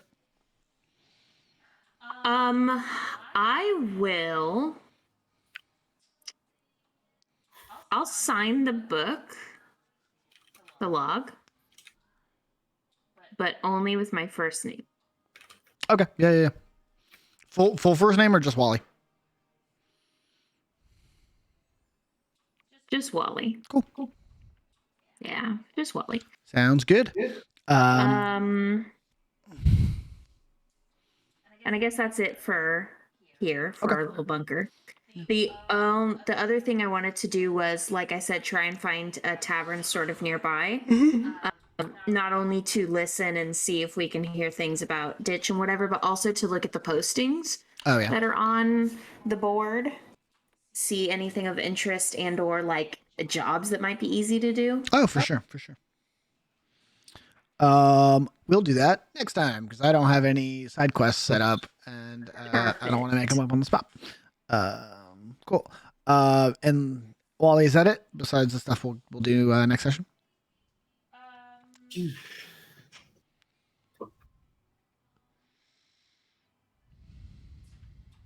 Yeah, I guess so. You told me before, well, I guess it would have been the Grey Lights, huh? You told me before that Balram was probably part of a group. Right, yeah. That was probably the Grey Lights. That would make sense, yeah. Okay. Cool. Alrighty. Matt, I didn't realize that it worked out so well that Inanis and Vault went right after each other. So that's perfect. Matt, what would you like to do in your downtime? I honestly think the massive majority is following these guys around, but I do really want to try and find a nicely crafted, pretty looking. Looking for that crossbow. All right, now comes the time where I have to be a stickler. Does merchant have proficiency in martial ranged weapons? It has proficiency in simple weapons and crossbows. Okay, cool. Yep. You're good to go. I want a crossbow. Yeah, you're good to go, man. And you're taking that feat you had sent me? Yeah. Okay, cool. All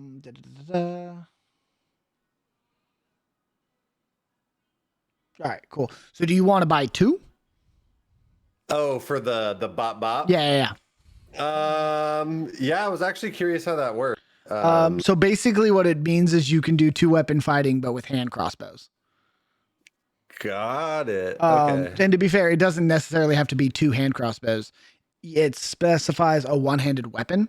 So if you have Right. a dagger, or I think we've talked about this, your cane. Yeah. I think I'm gonna not do that because I do still like the dagger, especially for the what's that, like that pill or Yeah. the pilfer ability. So what you can do is you can attack with your dagger and then shoot Mhm. with the hand crossbow and as a then bonus and action. it okay. Yeah. Cool. I'm gonna do so I just want one. Okay, so just one hand crossbow. Yep, one Cool. hand crossbow. No problemo. Let's look here. Okay. So I will say with just general charisma and knowledge of sales, you'll probably get a decent discount. It is still going to run you 65 gold. 65 gold. Okay. Yeah. Okay. And that's post. That is with a Bargaining. small discount included. Yeah. Okay. Sold. I'll get it anyway. Okay. I need it. 65 So, gold. And then if I'm doing this off the cuff, I might be wrong here. I believe bolts are 1 gold for 20. They are, yeah. Yeah. Cool. So, and then you can, those are easy to find. You could grab as many of those as you can carry. Okay.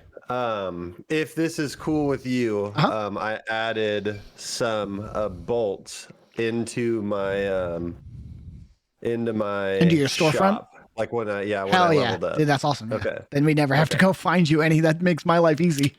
Yep. All right. Middle of a dungeon, I'm out of bolts. No, I'm not. I can put the money in the bag. Exactly. Yeah. Okay. All right. Crossbow is easy enough, my guy.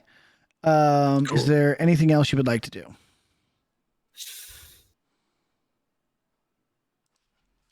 No, I mean, I did just have this is the way too late to have a realization about this, but because I think this is the second time we've been to East Haven, but I think we might need to just talk about this off session on if East Haven is a no-no zone for me or a lay super low zone, or if like conflicts are settled. Yeah, or it's all pretty settled, right? Okay. Like they're not going to come at you for no reason. They tried that and they didn't get paid. Yeah. Okay. Okay. They have their money. Smog Row is probably the most dangerous place. For you. Smog Row's a no-no zone for sure. Yeah. This is a don't step on anybody's toes area because you're on thin ice with most people in East Haven.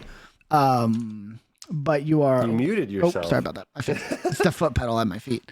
But it is definitely not a banned from entry. It is a be on your best behavior while here. Yeah. Okay. That makes sense. Okay, cool. Then I think it's mostly I definitely don't have like much I want to take care of. It'd be more just helping these three with especially now I'm very intrigued with helping Ditch specifically. I'd have to relook at it because I know I have the PDF for your class somewhere. I don't know if it specifically has mechanics for making money. But that you would probably be the one out of the entire party best designed to make money on downtime. Because I know we had talked about it trying to make sales like pre-campaign. We had talked about like how you sell stuff and how you regain your merchandise and all that. So if that is something you want to do in your off time, either I don't know if it lists a mechanic or me and you can come up with a mechanic on how much money you make over downtime. Okay, I'm down to I'll just double check through it and I'm down to just do it like off. Yeah, I was gonna say like 1d4 per day is how much gold you make. Okay. Because actually, well, let's do this. We'll do it in scales because of like power scaling as a character. I'll say right now you're level 4. It is 1d4 per day silver. So that's how much silver you make per day. Yes, people are a little confused about buying money from a child or buying stuff from a child who's unaccompanied. Deal. Okay. So if you wanted to do 10d4, you could do that for your downtime. Okay. And I'll say it right now in front of everyone. Could be more, but you'd probably run into like time constraints of running around with people, and basically they go into a bar and you sit outside and sell stuff real fast. Cool. 25 silver. Okay. So 2.5 gold. Sounds good to me. Fantastic. And if that's all, we get to the juicy two, the big two. I'm excited for this. Okay. Actually, just because I'm thinking of some stuff. Malik, are you okay if I do rocks first? Absolutely. Okay. So, Vault. At some point after downtime begins, either voluntarily or summoned, you arrive at your, like the one you've been stationed at for a while, Steel Knight Barracks. You're brought in, taken to not the interrogation room, but the side room that is the other interrogation room, but a little nicer. It's where you take your like white collar criminals. And you are sat down. The Steel Knight sergeants leave the room, and probably after, I would say about 30-40 minutes, you see Sergeant Major, and I'm going to get his name real quick. Also, I'd like to just ask. Yeah. How many other sergeants did they have escort me in? Not too many, and that is a little surprising for you. It was about 4. Okay. Yeah, as long as it's more than 2. Yeah. You don't want to be insulted. Yeah, come on. Guys, I already killed one of you. Yeah. I could probably take 2. You meet with Sergeant Major Orm Valdathas. You're going to need to spell that for me, bud. ORYM space VALDITHAS.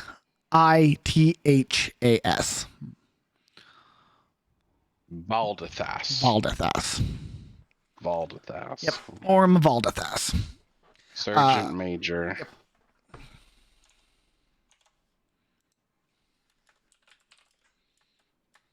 I like stand up and salute when he comes inside. He does the Eddie's quick salute. You see he steps in. You see in front of you an incredibly like grizzled. He has seen some shit. Brutally, like he scars across the face. The whole skin is like leathery and patchy and very, very like some burns show. And this is a oh god. I keep going to races and I'm like, no, that wouldn't make sense. No, that wouldn't make sense. Hold on. I can't break my lore here. Hold on. Backtrack. You see, oh, I got one. You see a Loxodon, which is, for those who don't know, elephant folk. It is an elephant man. And he has a broken left tusk, and a solid, like pure white right one that comes out almost like curving up into his face. And he kind of sits down and the elbows just, the weight slams into the table. He stands probably about 2 feet shorter than you, but easily the same weight. He's a chunky man. And he looks at the 2 sergeants who are now standing at the door and he just, fuck off. And they both leave the room. And once the door closes, he looks at you and he goes, Sergeant Volt. He grabs some files and kind of clacks them. Takes one and opens it up. Assisting in aiding wanted knight for questioning. Failure to report for duty. Disobeying direct comms from dispatch. And failure to report for a second day.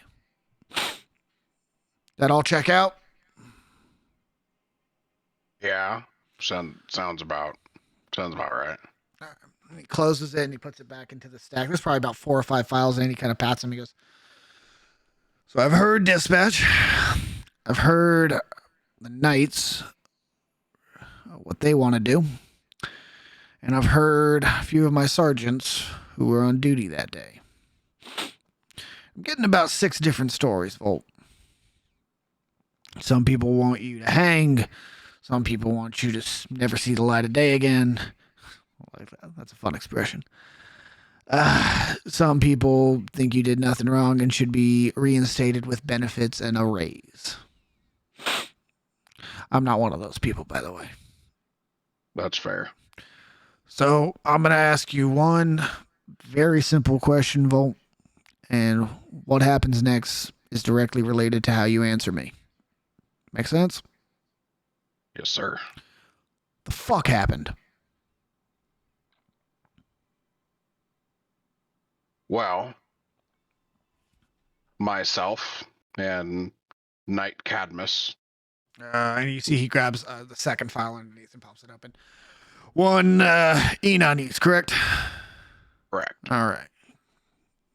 Continue. We're grouped together by my Master Sergeant. And you see he reaches to the fifth folder.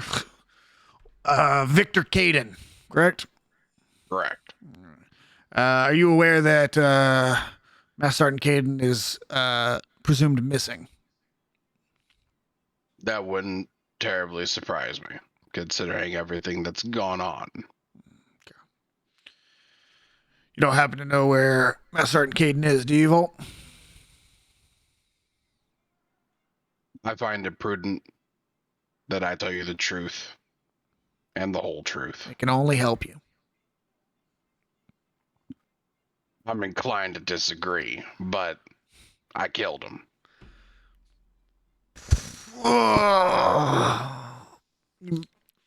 To be fair, he did attack me first, along with a member of the church. Okay. And some innocent civilians who got caught in the fray. And he was working with hired killers. So, you see he looks at the door and he goes, I should have kept them in here. Fuck.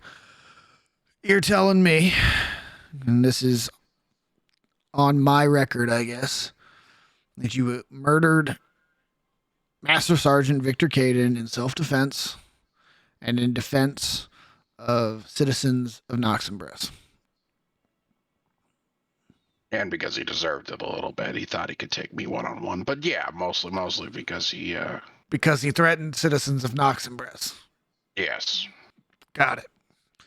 And you're stating that Master Sergeant Caden was also a criminal. He was working with murderers, hired swords of some kind.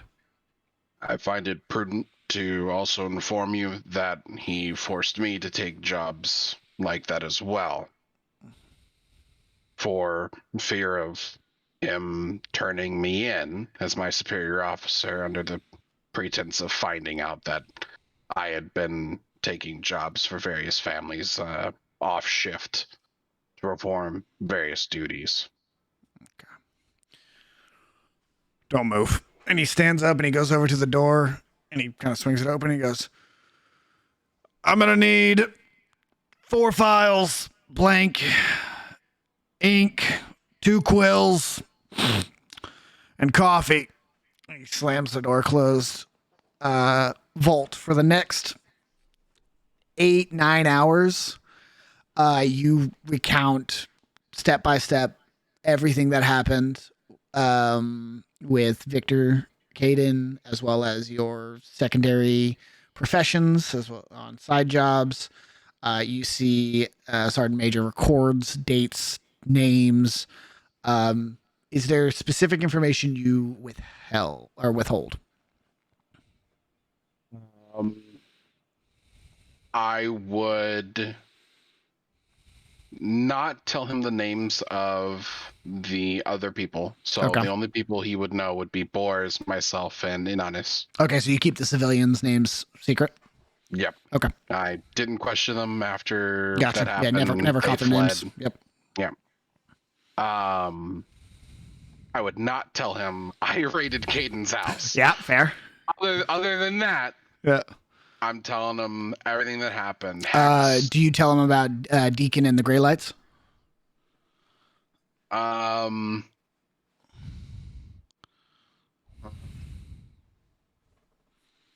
tell him that I got an anonymous tip. Okay, cool. Of where to find Hex. Gotcha.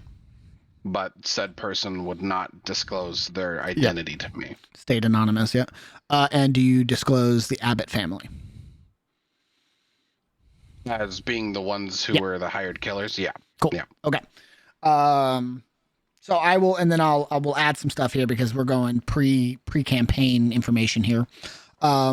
You would have worked alongside multiple Steel Knights in your extracurriculars. Do you name those names? Yep.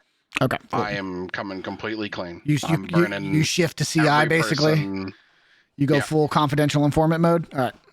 So you see Sergeant Major Orm, again, kind of records everything. Every time you finish a section or like a page, he turns it to you. You sign it. He's basically getting all of this on record as soon as possible. There's times he leaves the room for like 30 minutes at a time. So you hear shouting and fucking shit slamming against walls outside. He comes back, new mug of coffee, sits back down, starts recording the next folder. And right about the time you get to the end, you see Sergeant Major like closes it and he kind of slides the last folder over to the stack and he kind of leans back and just puts his hands behind his big ears and scratches. Just goes, Volt, I want you to know that I had dinner plans tonight and they are fucked. Yeah, well, my apologies for messing that up for you. That's all right. I want you to know that I don't expect any preferential treatment for the information I provided. I am full and willing to turn myself in and face whatever judgment comes my way. That's good to hear because you're not getting any special treatment from me, Volt. If it were up to me, and it's not, lucky for you, you'd be in cuffs. I think you've worked under my command, my barracks long enough that you know how I run things, and finding out that both my master sergeant, several of my sergeants, and multiple corporals under my command were on the take does not sit well with me or this entire barracks and things. Oh, there's gonna be hell to pay. But there is small graces that come with being the first to roll. And you must have made a really, really good impression with somebody high up. Because, like I said, and he kind of pats his hip, no cuffs today. You're relieved of duty, and I think that's honestly for the best for everybody. Separation, no final pay, and any items in your possession that were issued as Steel Knight regalia will be returned, or you can pay to keep.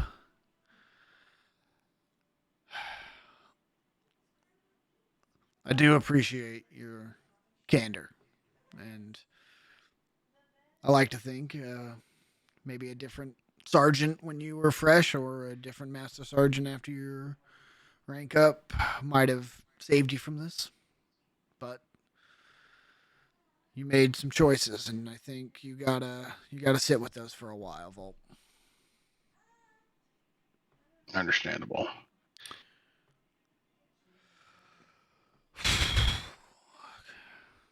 All right. Well, I have about 6 weeks of paperwork I have to do thanks to you, so do me a favor. Get the fuck out of my sight. Yes, sir. And Volt will get up and stride out the door. You get out of that room, and as you start to head down the hallway, you see about 4 or 5 Steel Knights, both sergeant and corporal, who you did jobs with, took jobs from, gave jobs to, are now sitting in the front room in cuffs with multiple sergeants surrounding them with blades drawn. And they all look up and see you walk out and just daggers. Fair. Man, if they ever get out of jail, You're I gonna made get some enemies attacked. today. You said it yourself, Rox. You burned some bridges. But on the bright side, you mended some too, which is very, very good for you. Brilliant. Is there anything you would like to do after your about day and a half of testimonial? Volt is going to spend the rest of his downtime shopping around. He's going to buy his armor, however much that costs. Okay. And then he's going to spend the rest of the time shopping around trying to find the +1 axe because he figures I might need to defend myself in the What coming armor days or did weeks. you have? Was it half plate Or chest? It was a breastplate. Breastplate? breastplate. Yeah. All right. Yep. Breastplate is going to run you. You're keeping your issued one, right? You're just buying it off the Steel Knights. Yeah. Okay, so I'll say because it's worn, it's like used basically. You can get it for 250 instead of the listed 400. Buffere? And battle axe +1. Battle axe. Battle axe +1. Okay, battle axe +1. Or great axe. Sorry, great great axe axe? +1. Okay. Yeah. My mistake. Sorry. Okay. Battle axe is the variable one.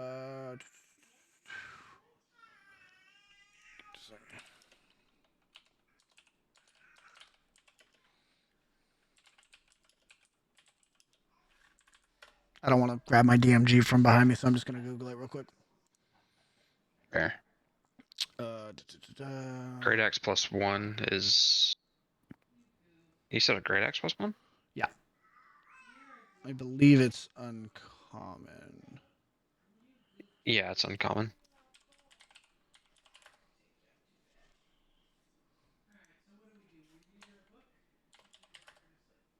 They said without final pay, right? Correct. Yeah, you're not going to get your final paycheck. That is as much of a slap on the wrist they could get with your connections. Okay. Uncommon. Okay. I'll say it's a rare item. It's militaristic. +1 is probably going to run you 400 gold. Easy. Done. Cool.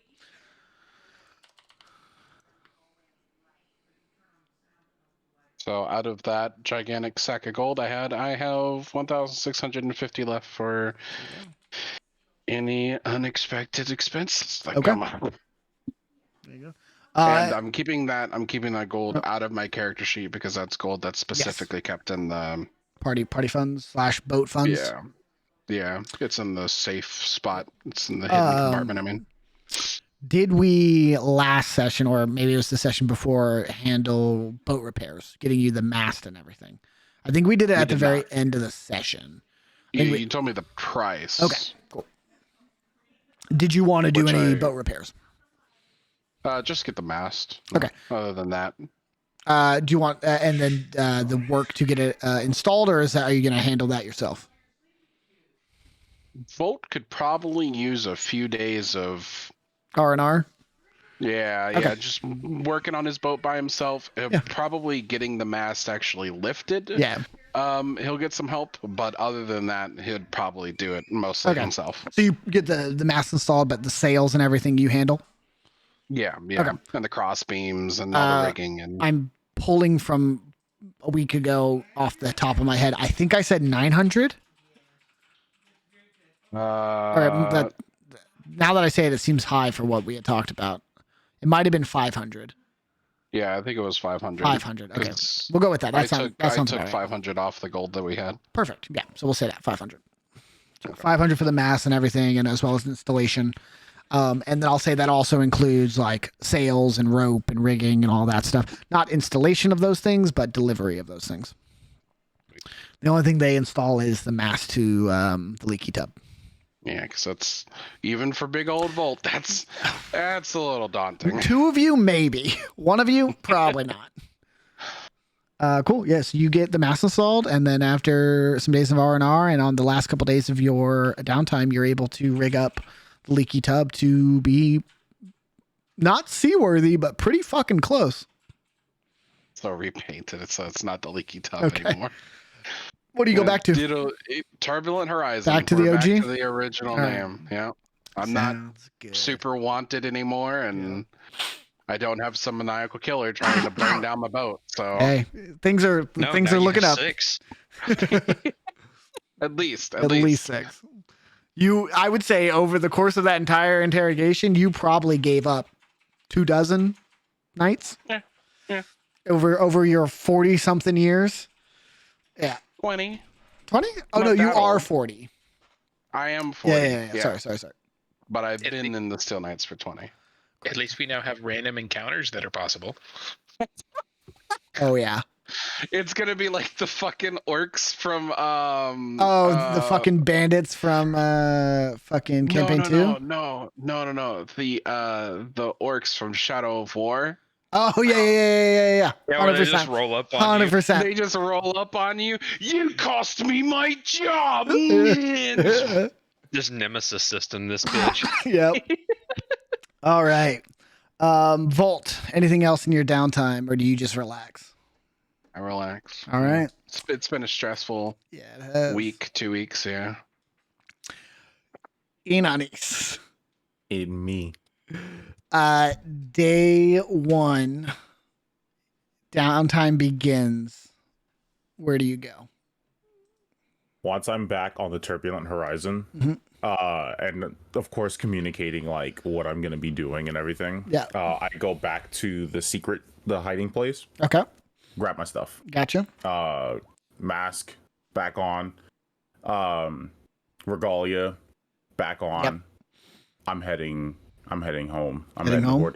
I'm heading to headquarters. Okay. I'm going home. Alrighty.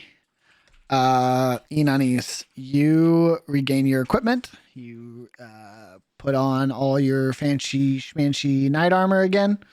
You mask up, I assume? Yeah, mask is Mask up. up. And you head to Steel Knight headquarters in New Noximbres. Yeah. What basically looks like a more squared off, like dwarvish architectured cathedral is just these massive, almost towering guard posts buildings that look like multiple barracks have been connected in the centers to like it's weird like octagonal shapes that kind of rise up multiple stories with massive wooden double doors that are the front entrance. Mm-hmm. And it's very much a combination of if you were to take like the Pentagon, Quantico, and like I'm trying to think of like a well-known that you guys would get the reference of, like Langley Air Force Base. Like if you were to take the military, multiple 3-letter agencies, and the largest government building in use and mashed them all in one. So you basically walk in and you have fucking knight captains walking around, like the highest ranking members of the Steel Knights are walking through these buildings. You have probably some of the strongest civilian heroes that exist in Noximbres, which are few and far between. But if they do work in the city, they come here for it.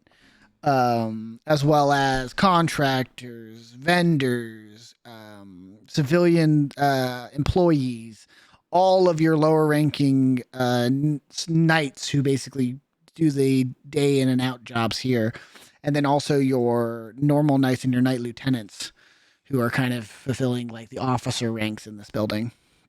As well as the academy, which is not on campus, but very close to, which connect in Oversea. So you'll see like instructors here on their free hours, basically. Where do you go? I assume you're looking for your father? No. Oh, okay. Inanis walks in, and unless anyone immediately makes a charge for him, no. He holds his hands up, both of them, and goes, I am Inanis Cadmus, and my mission is complete.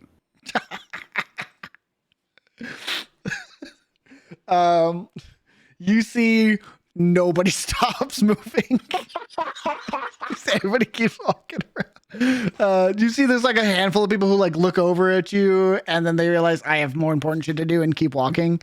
And after about like 20 seconds, you see a master sergeant kind of walks over to you and he goes, Inanis Cadmus? That's me. All right. Appreciate you coming in. We were gonna have to come find you probably tomorrow or so. Well, I guess you're here for.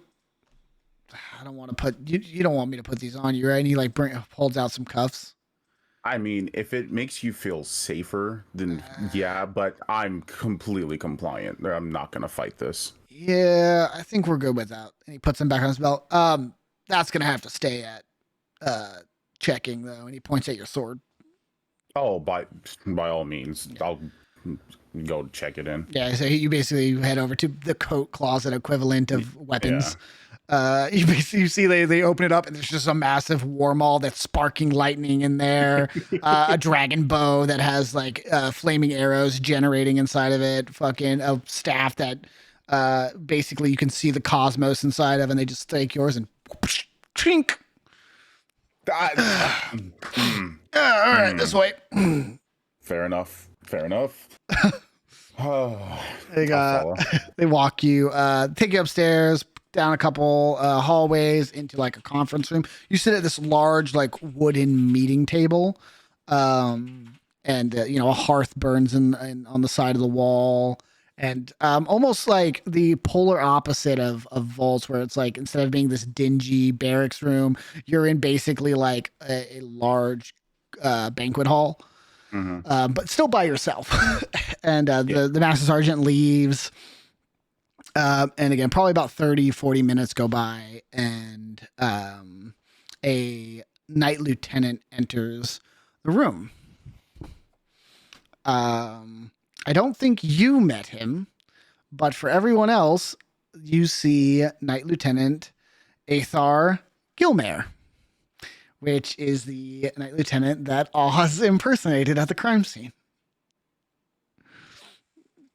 Would I not recognize him from when I was in the crowd? I think you saw him, but I don't think you interacted with him too much. Right. Oz was the main person who like dealt with him. Yeah. But he probably looks vaguely familiar to you. Yeah. I think he was there that day, but not like name or anything.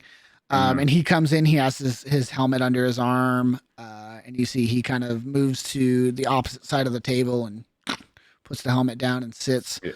I stand up and salute. He salutes you back. At ease, at ease. Night Cadmus, my name is Night Lieutenant Athar Gilmare. You may call me Athar for the preceding debrief. As I'm sure you've been told, it is greatly appreciated that you came in of your own volition. It does go a long way in speaking to both the testimonials we've heard as well as a statement of character for you. Firstly, and he grabs a kind of almost a scroll of parchment and he puts it across the table. He places an inkwell and a quill in front of you and he says, you have two choices, Inanis. On this scroll, I will need either a confession of guilt, of admittance to the crimes you are accused, or I will need your testimonial as to state what you perceived happened over the course of the last week. Okay. As he hands this to me, I go, it would be a lie for me to claim guilt for something that I did not do. So a testimony will be what you shall receive. Very good. You can take your time. Is there anything I can get you while the recording is taking place? Yes, if it's not too much to ask.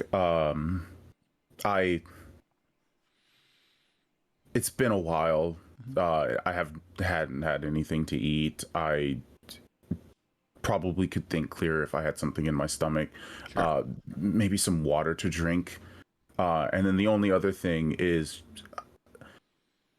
it's been a long time since I've seen him, and I would like to know that my father is okay. food and water can be provided without issue.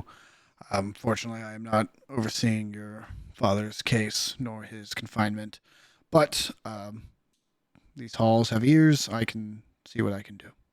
It'd be greatly appreciated. Thank you. Very good. Please. And he kind of taps the table and goes, the more detail, the better for you, Inanis. And he stands up and leaves the room for a bit. Cool. Same thing I'm going to ask you that I asked Volt. Is there anything you exclude from your testimony? Okay.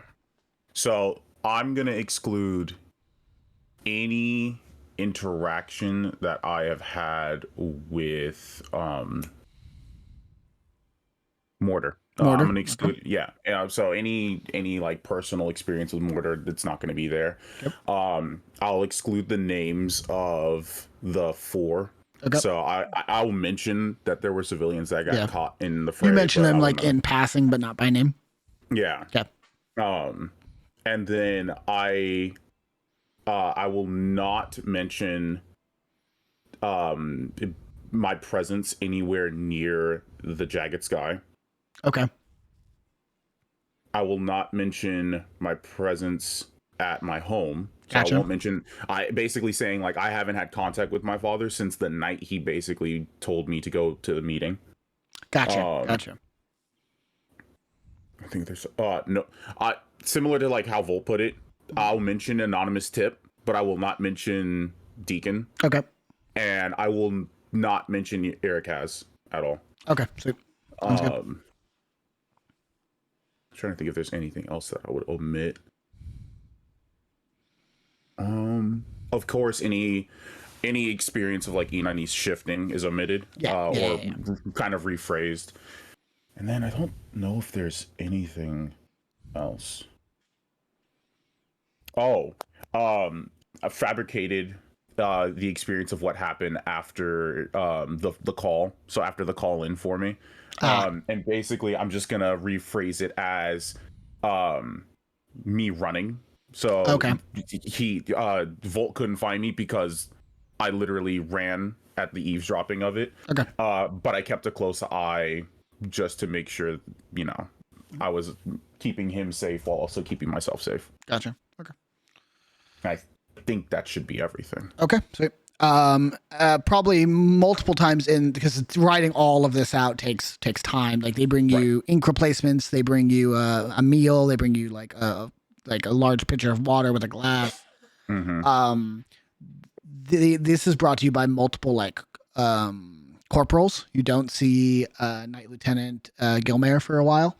Mm-hmm. And then probably about an hour and a half to 2 hours in of kind of finalizing your statement. Night Lieutenant Gilmare returns as you're doing the last little paragraph. And he kind of takes his seat across from you again.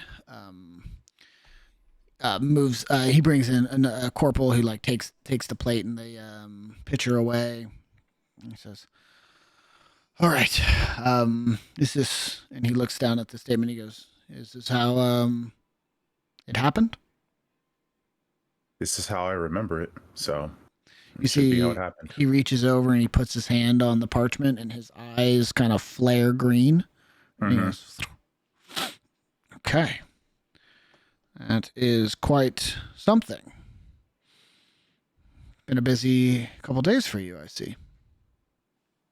More busier than I would ever want it to be ever again. Understandably. Well, Inanis, I have some good news and I have some not so good news. Let's start with the not so good news first. I'd like to end on a happy note if possible. Okay. Your father faces trial.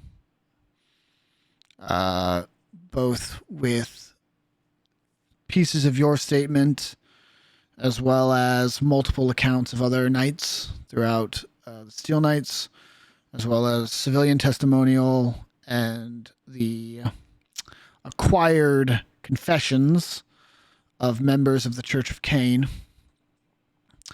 The extracurricular activities of one Knight Cadmus have been recorded and accounted for in his aiding and abetting the Church of Cain in multiple criminal activities. This is also including the mission you were sent on several days ago. Now, both through your statements that I've read, as well as dispatch reports and the confession of your father, it has been brought to my attention that you were unaware that these actions and missions were being done not through the Steel Knight Order, but through personal indulgences.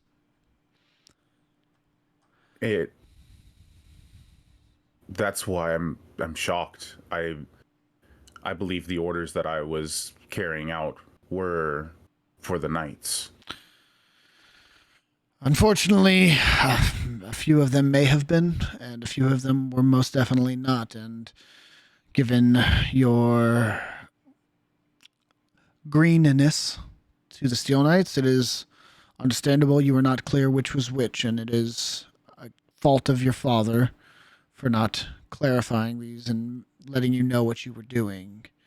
I do not pass judgment before the trial commences, but it appears that you were getting half-truths, to say the least. I wish not to comment on the behaviors or choices of family. That is not my place. But it is in your best interest, Inanis, to be truthful. And you see he looks kind of not concerned, but definitely like he's saying something he doesn't want to have to say.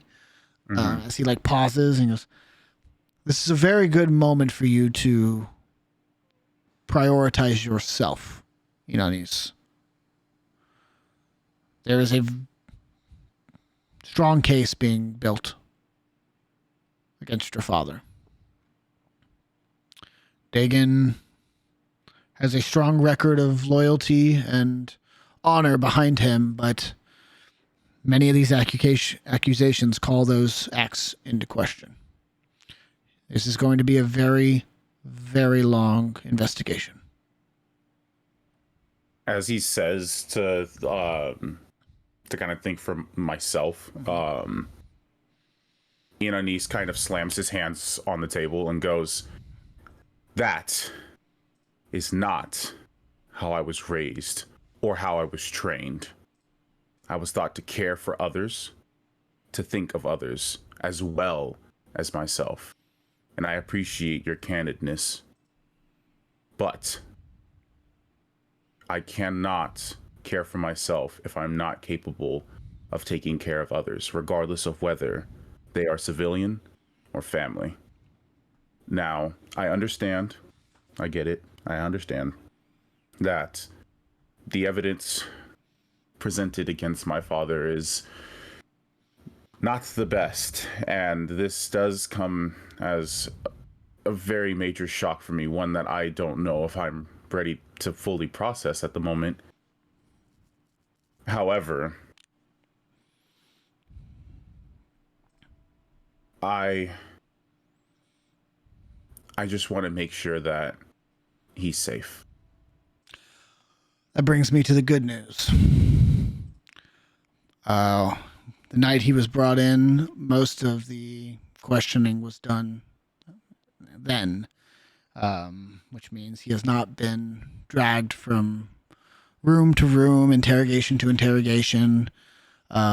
He mainly is waiting for dates. He is waiting for times to be assigned for him to go before the Knight's Order, and more information to be gathered. And because we live in a just city, no trials will begin until the entire investigation has been concluded.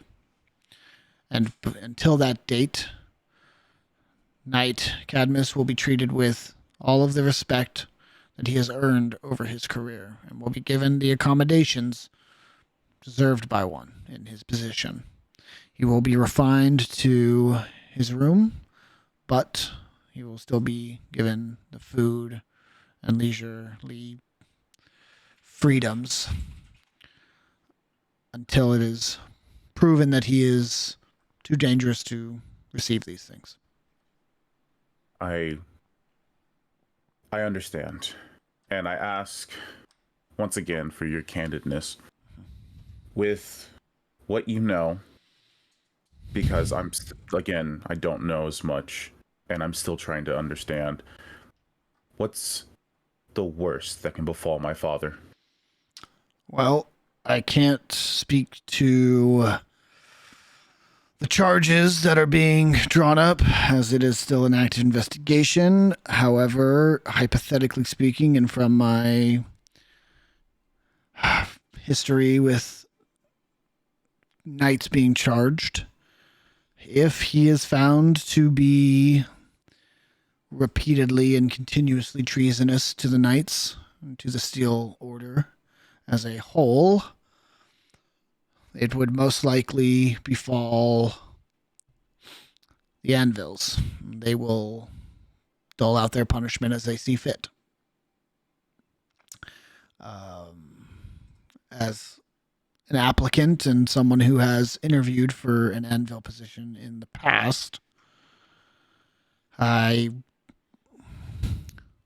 would get all of my affairs and my father's affairs in order if I were you, if those charges were to come down.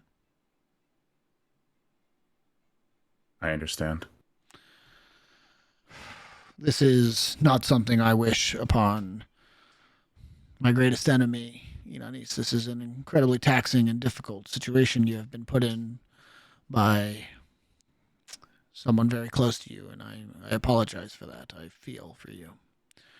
I do, however, have one more question, if you don't mind. By all means. Reports of Knight Cadmus's unfaithfulness to the knights is not new information. There have been accounts in the past that have led us to believe he had interest in other assets of Noximbres, and we were just not sure which ones they were.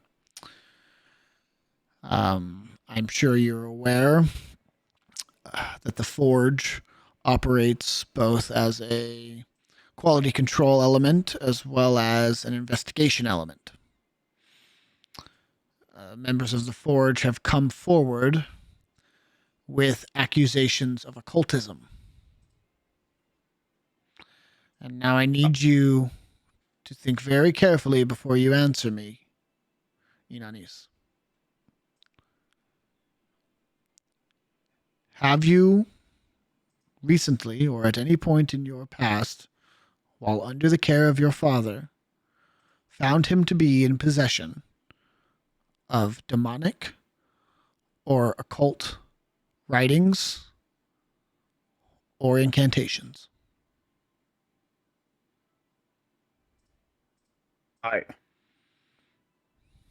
Of everything you've told me today, everything you've asked me, of everything that you've discussed, I fear to tell you that this by far has to be the strangest and probably the most out there.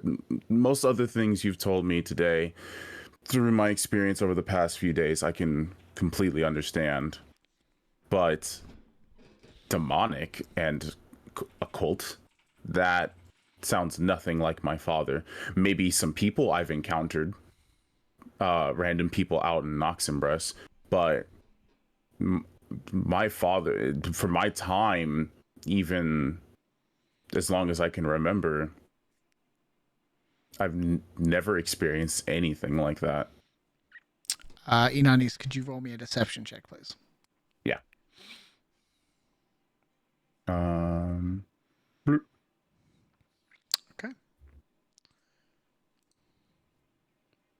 Okay. You say this, and Knight Gilmare kind of waits until you're finished and stops and goes, "That's good." I was worried, but that eases my mind slightly. Thank you, Inanis, for your honesty. May I ask you a follow-up? By all means. questions like this, through my short time being among the knights, typically prop up when there's some sprinkle of either truth or someone trying to start something to attack somebody else. And I'm trying, if this is even something that's being asked, when did these questions start getting brought up? And what even started to make these questions brought up? I live with the man. Who better to see if things like this are happening than me? Unfortunately, both the accusers as well as the evidence brought forth to bring these questions to light must remain secret until the case is completed. Otherwise, the security and the trustworthiness of the investigation could come into question. However, as is tradition with all trials and court cases, once complete, they will be public record and they will be available for transcription. Until that date, it is purely speculation. Then I have no idea what to look out for if there is a potential that this is true. Correct. But you also have no idea what to think back on if it isn't.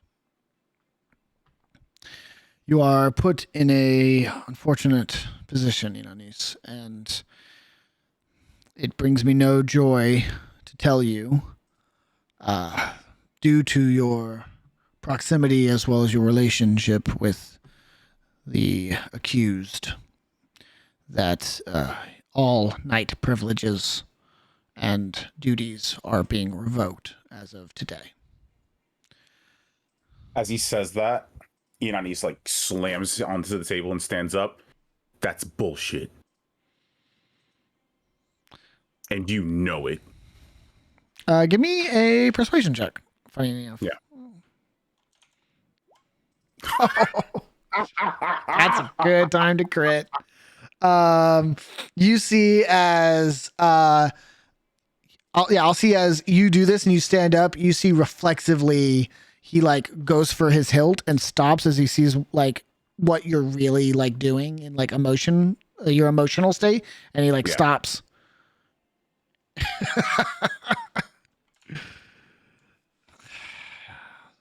And he motions to your chair. Please, Inanis. I slowly sit back into my chair. I agree. And this is not my orders. These are not my decisions. I am merely a face to message them to you. However, and you must think of these decisions objectively and critically. Separate your feelings from them, Inanis. If, by some connection, these accusations are to be proven true, then an investigation will be brought onto you as well, as someone in close proximity, as you stated yourself. You live with the man. We can't have you holding title, interfering with investigations, starting new investigations, giving orders, commanding posts, all while a possible investigation is around the corner. Not to mention, your time is going to be quite consumed with testimony, eyewitness accounting, and most importantly, I think for you, being an emotional support system for your father. He's going to need you. You are not being separated from the Steel Knights.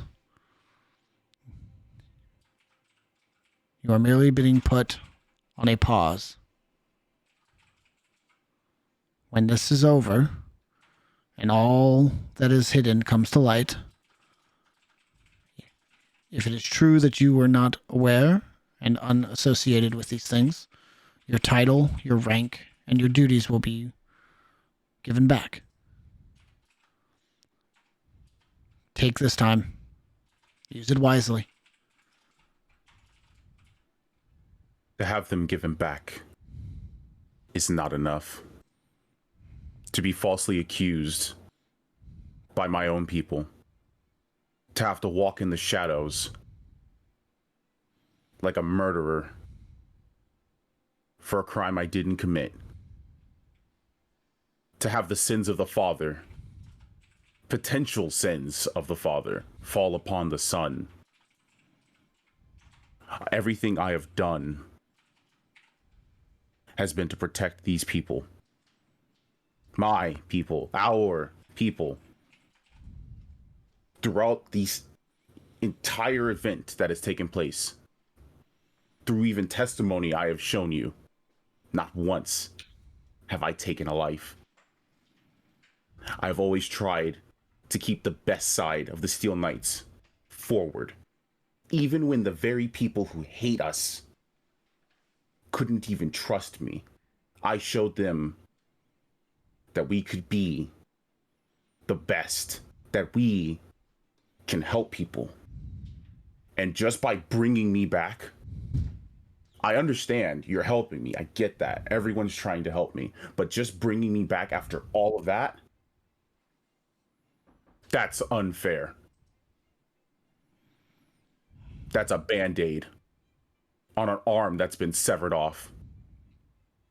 And I think after everything I've been through, after the decisions I've had to make, and after the chaos that I'm about to endure, it's about time that I become a better face for the Knights. It's about time that I earn what I've worked so hard for.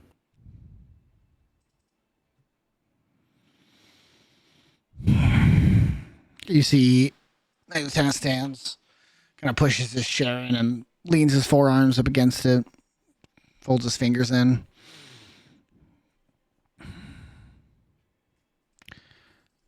Quite honestly, Inanis, I don't give a damn what you think you deserve. You're angry. You're pissed. Honestly, you're probably a little offended. And that is all understandable. You have been put through the ringer. But I'm not the one you need to be mad at. And the Steel Knights aren't the order you need to be angry with. You want to do something good with that rage? You want to get some answers out of this murky water? You know who you have to go talk to. It's the same person that put you in this position. It's the same person that's apparently been lying to you, misleading you, misguiding you. And it ain't me. It ain't head captain. Hell, it's not even the president.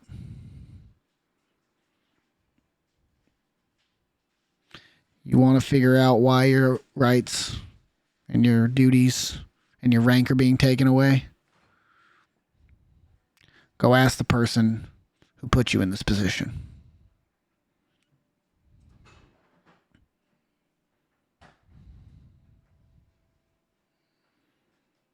You're right.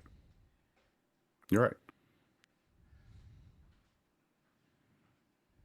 But if I've learned anything, just because I ask questions doesn't always mean I get the answers I deserve. And that goes for both my father and for the people in charge here at the Knights.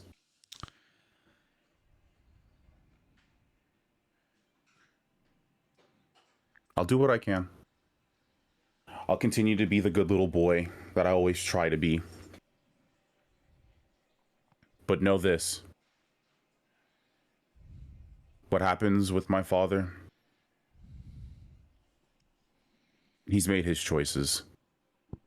He's lived his life. And I know, regardless of what right or wrong, if he's done all the wrong that people claim he has, that if there's one thing that is true, he'd want me to live my life.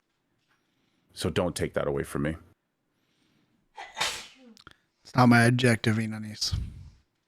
It's not any of our objective to strip you of these things you've earned. And you have earned them. Again, I know it's a cliche, and you've seen it said and heard it before, but it's not personal. These are steps we have to take to ensure the safety of the city. This isn't about you. This isn't about your father. This isn't about me.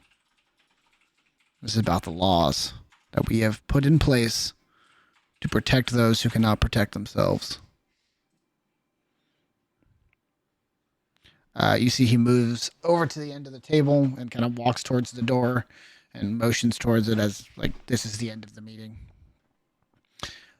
You see he opens it up for you and he says, if you do have any questions or seek guidance or if you need anything at all, please. And he hands you a small piece of parchment with a runic script on it. He says, I want you to call me. Okay? I look at it and I kind of like do that thing where I like sigh and lower my shoulders. Yeah. I'll do what is needed of a knight. And I like kind of catch myself as a proper civilian of Noximbres.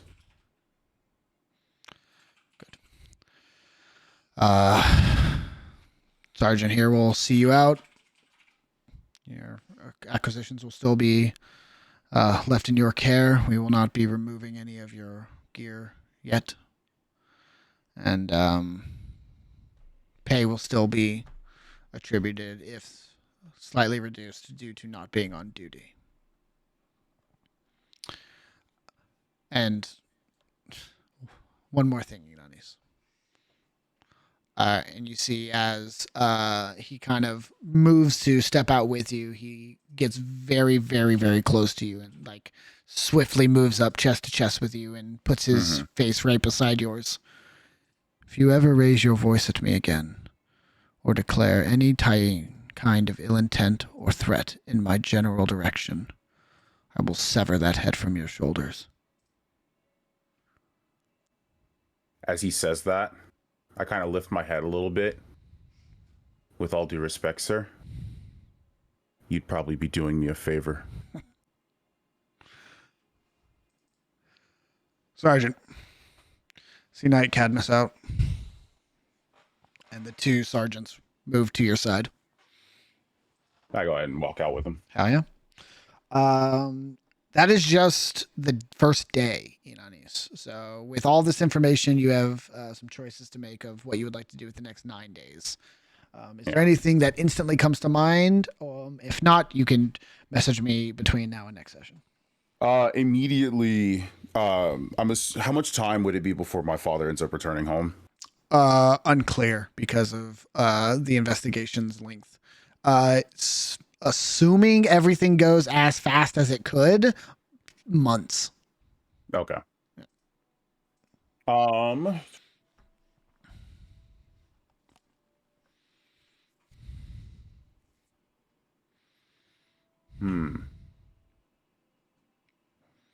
do actually want to do something. Okay.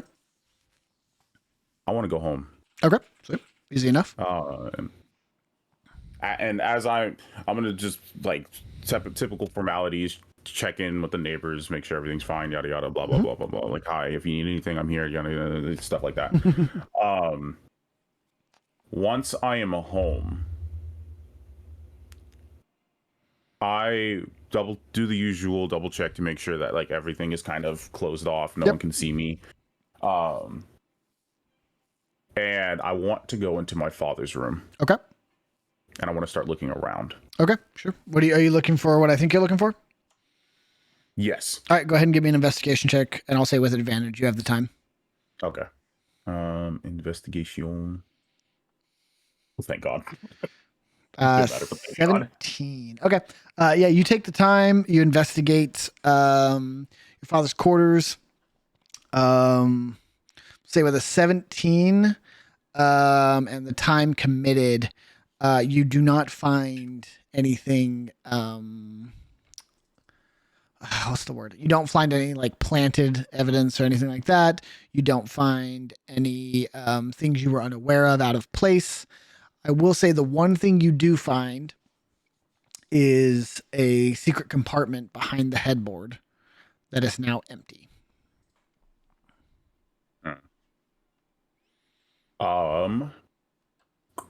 How big would you say this compartment is? Like, it's the entire width of the headboard? No. It's like a 1.5 by 1.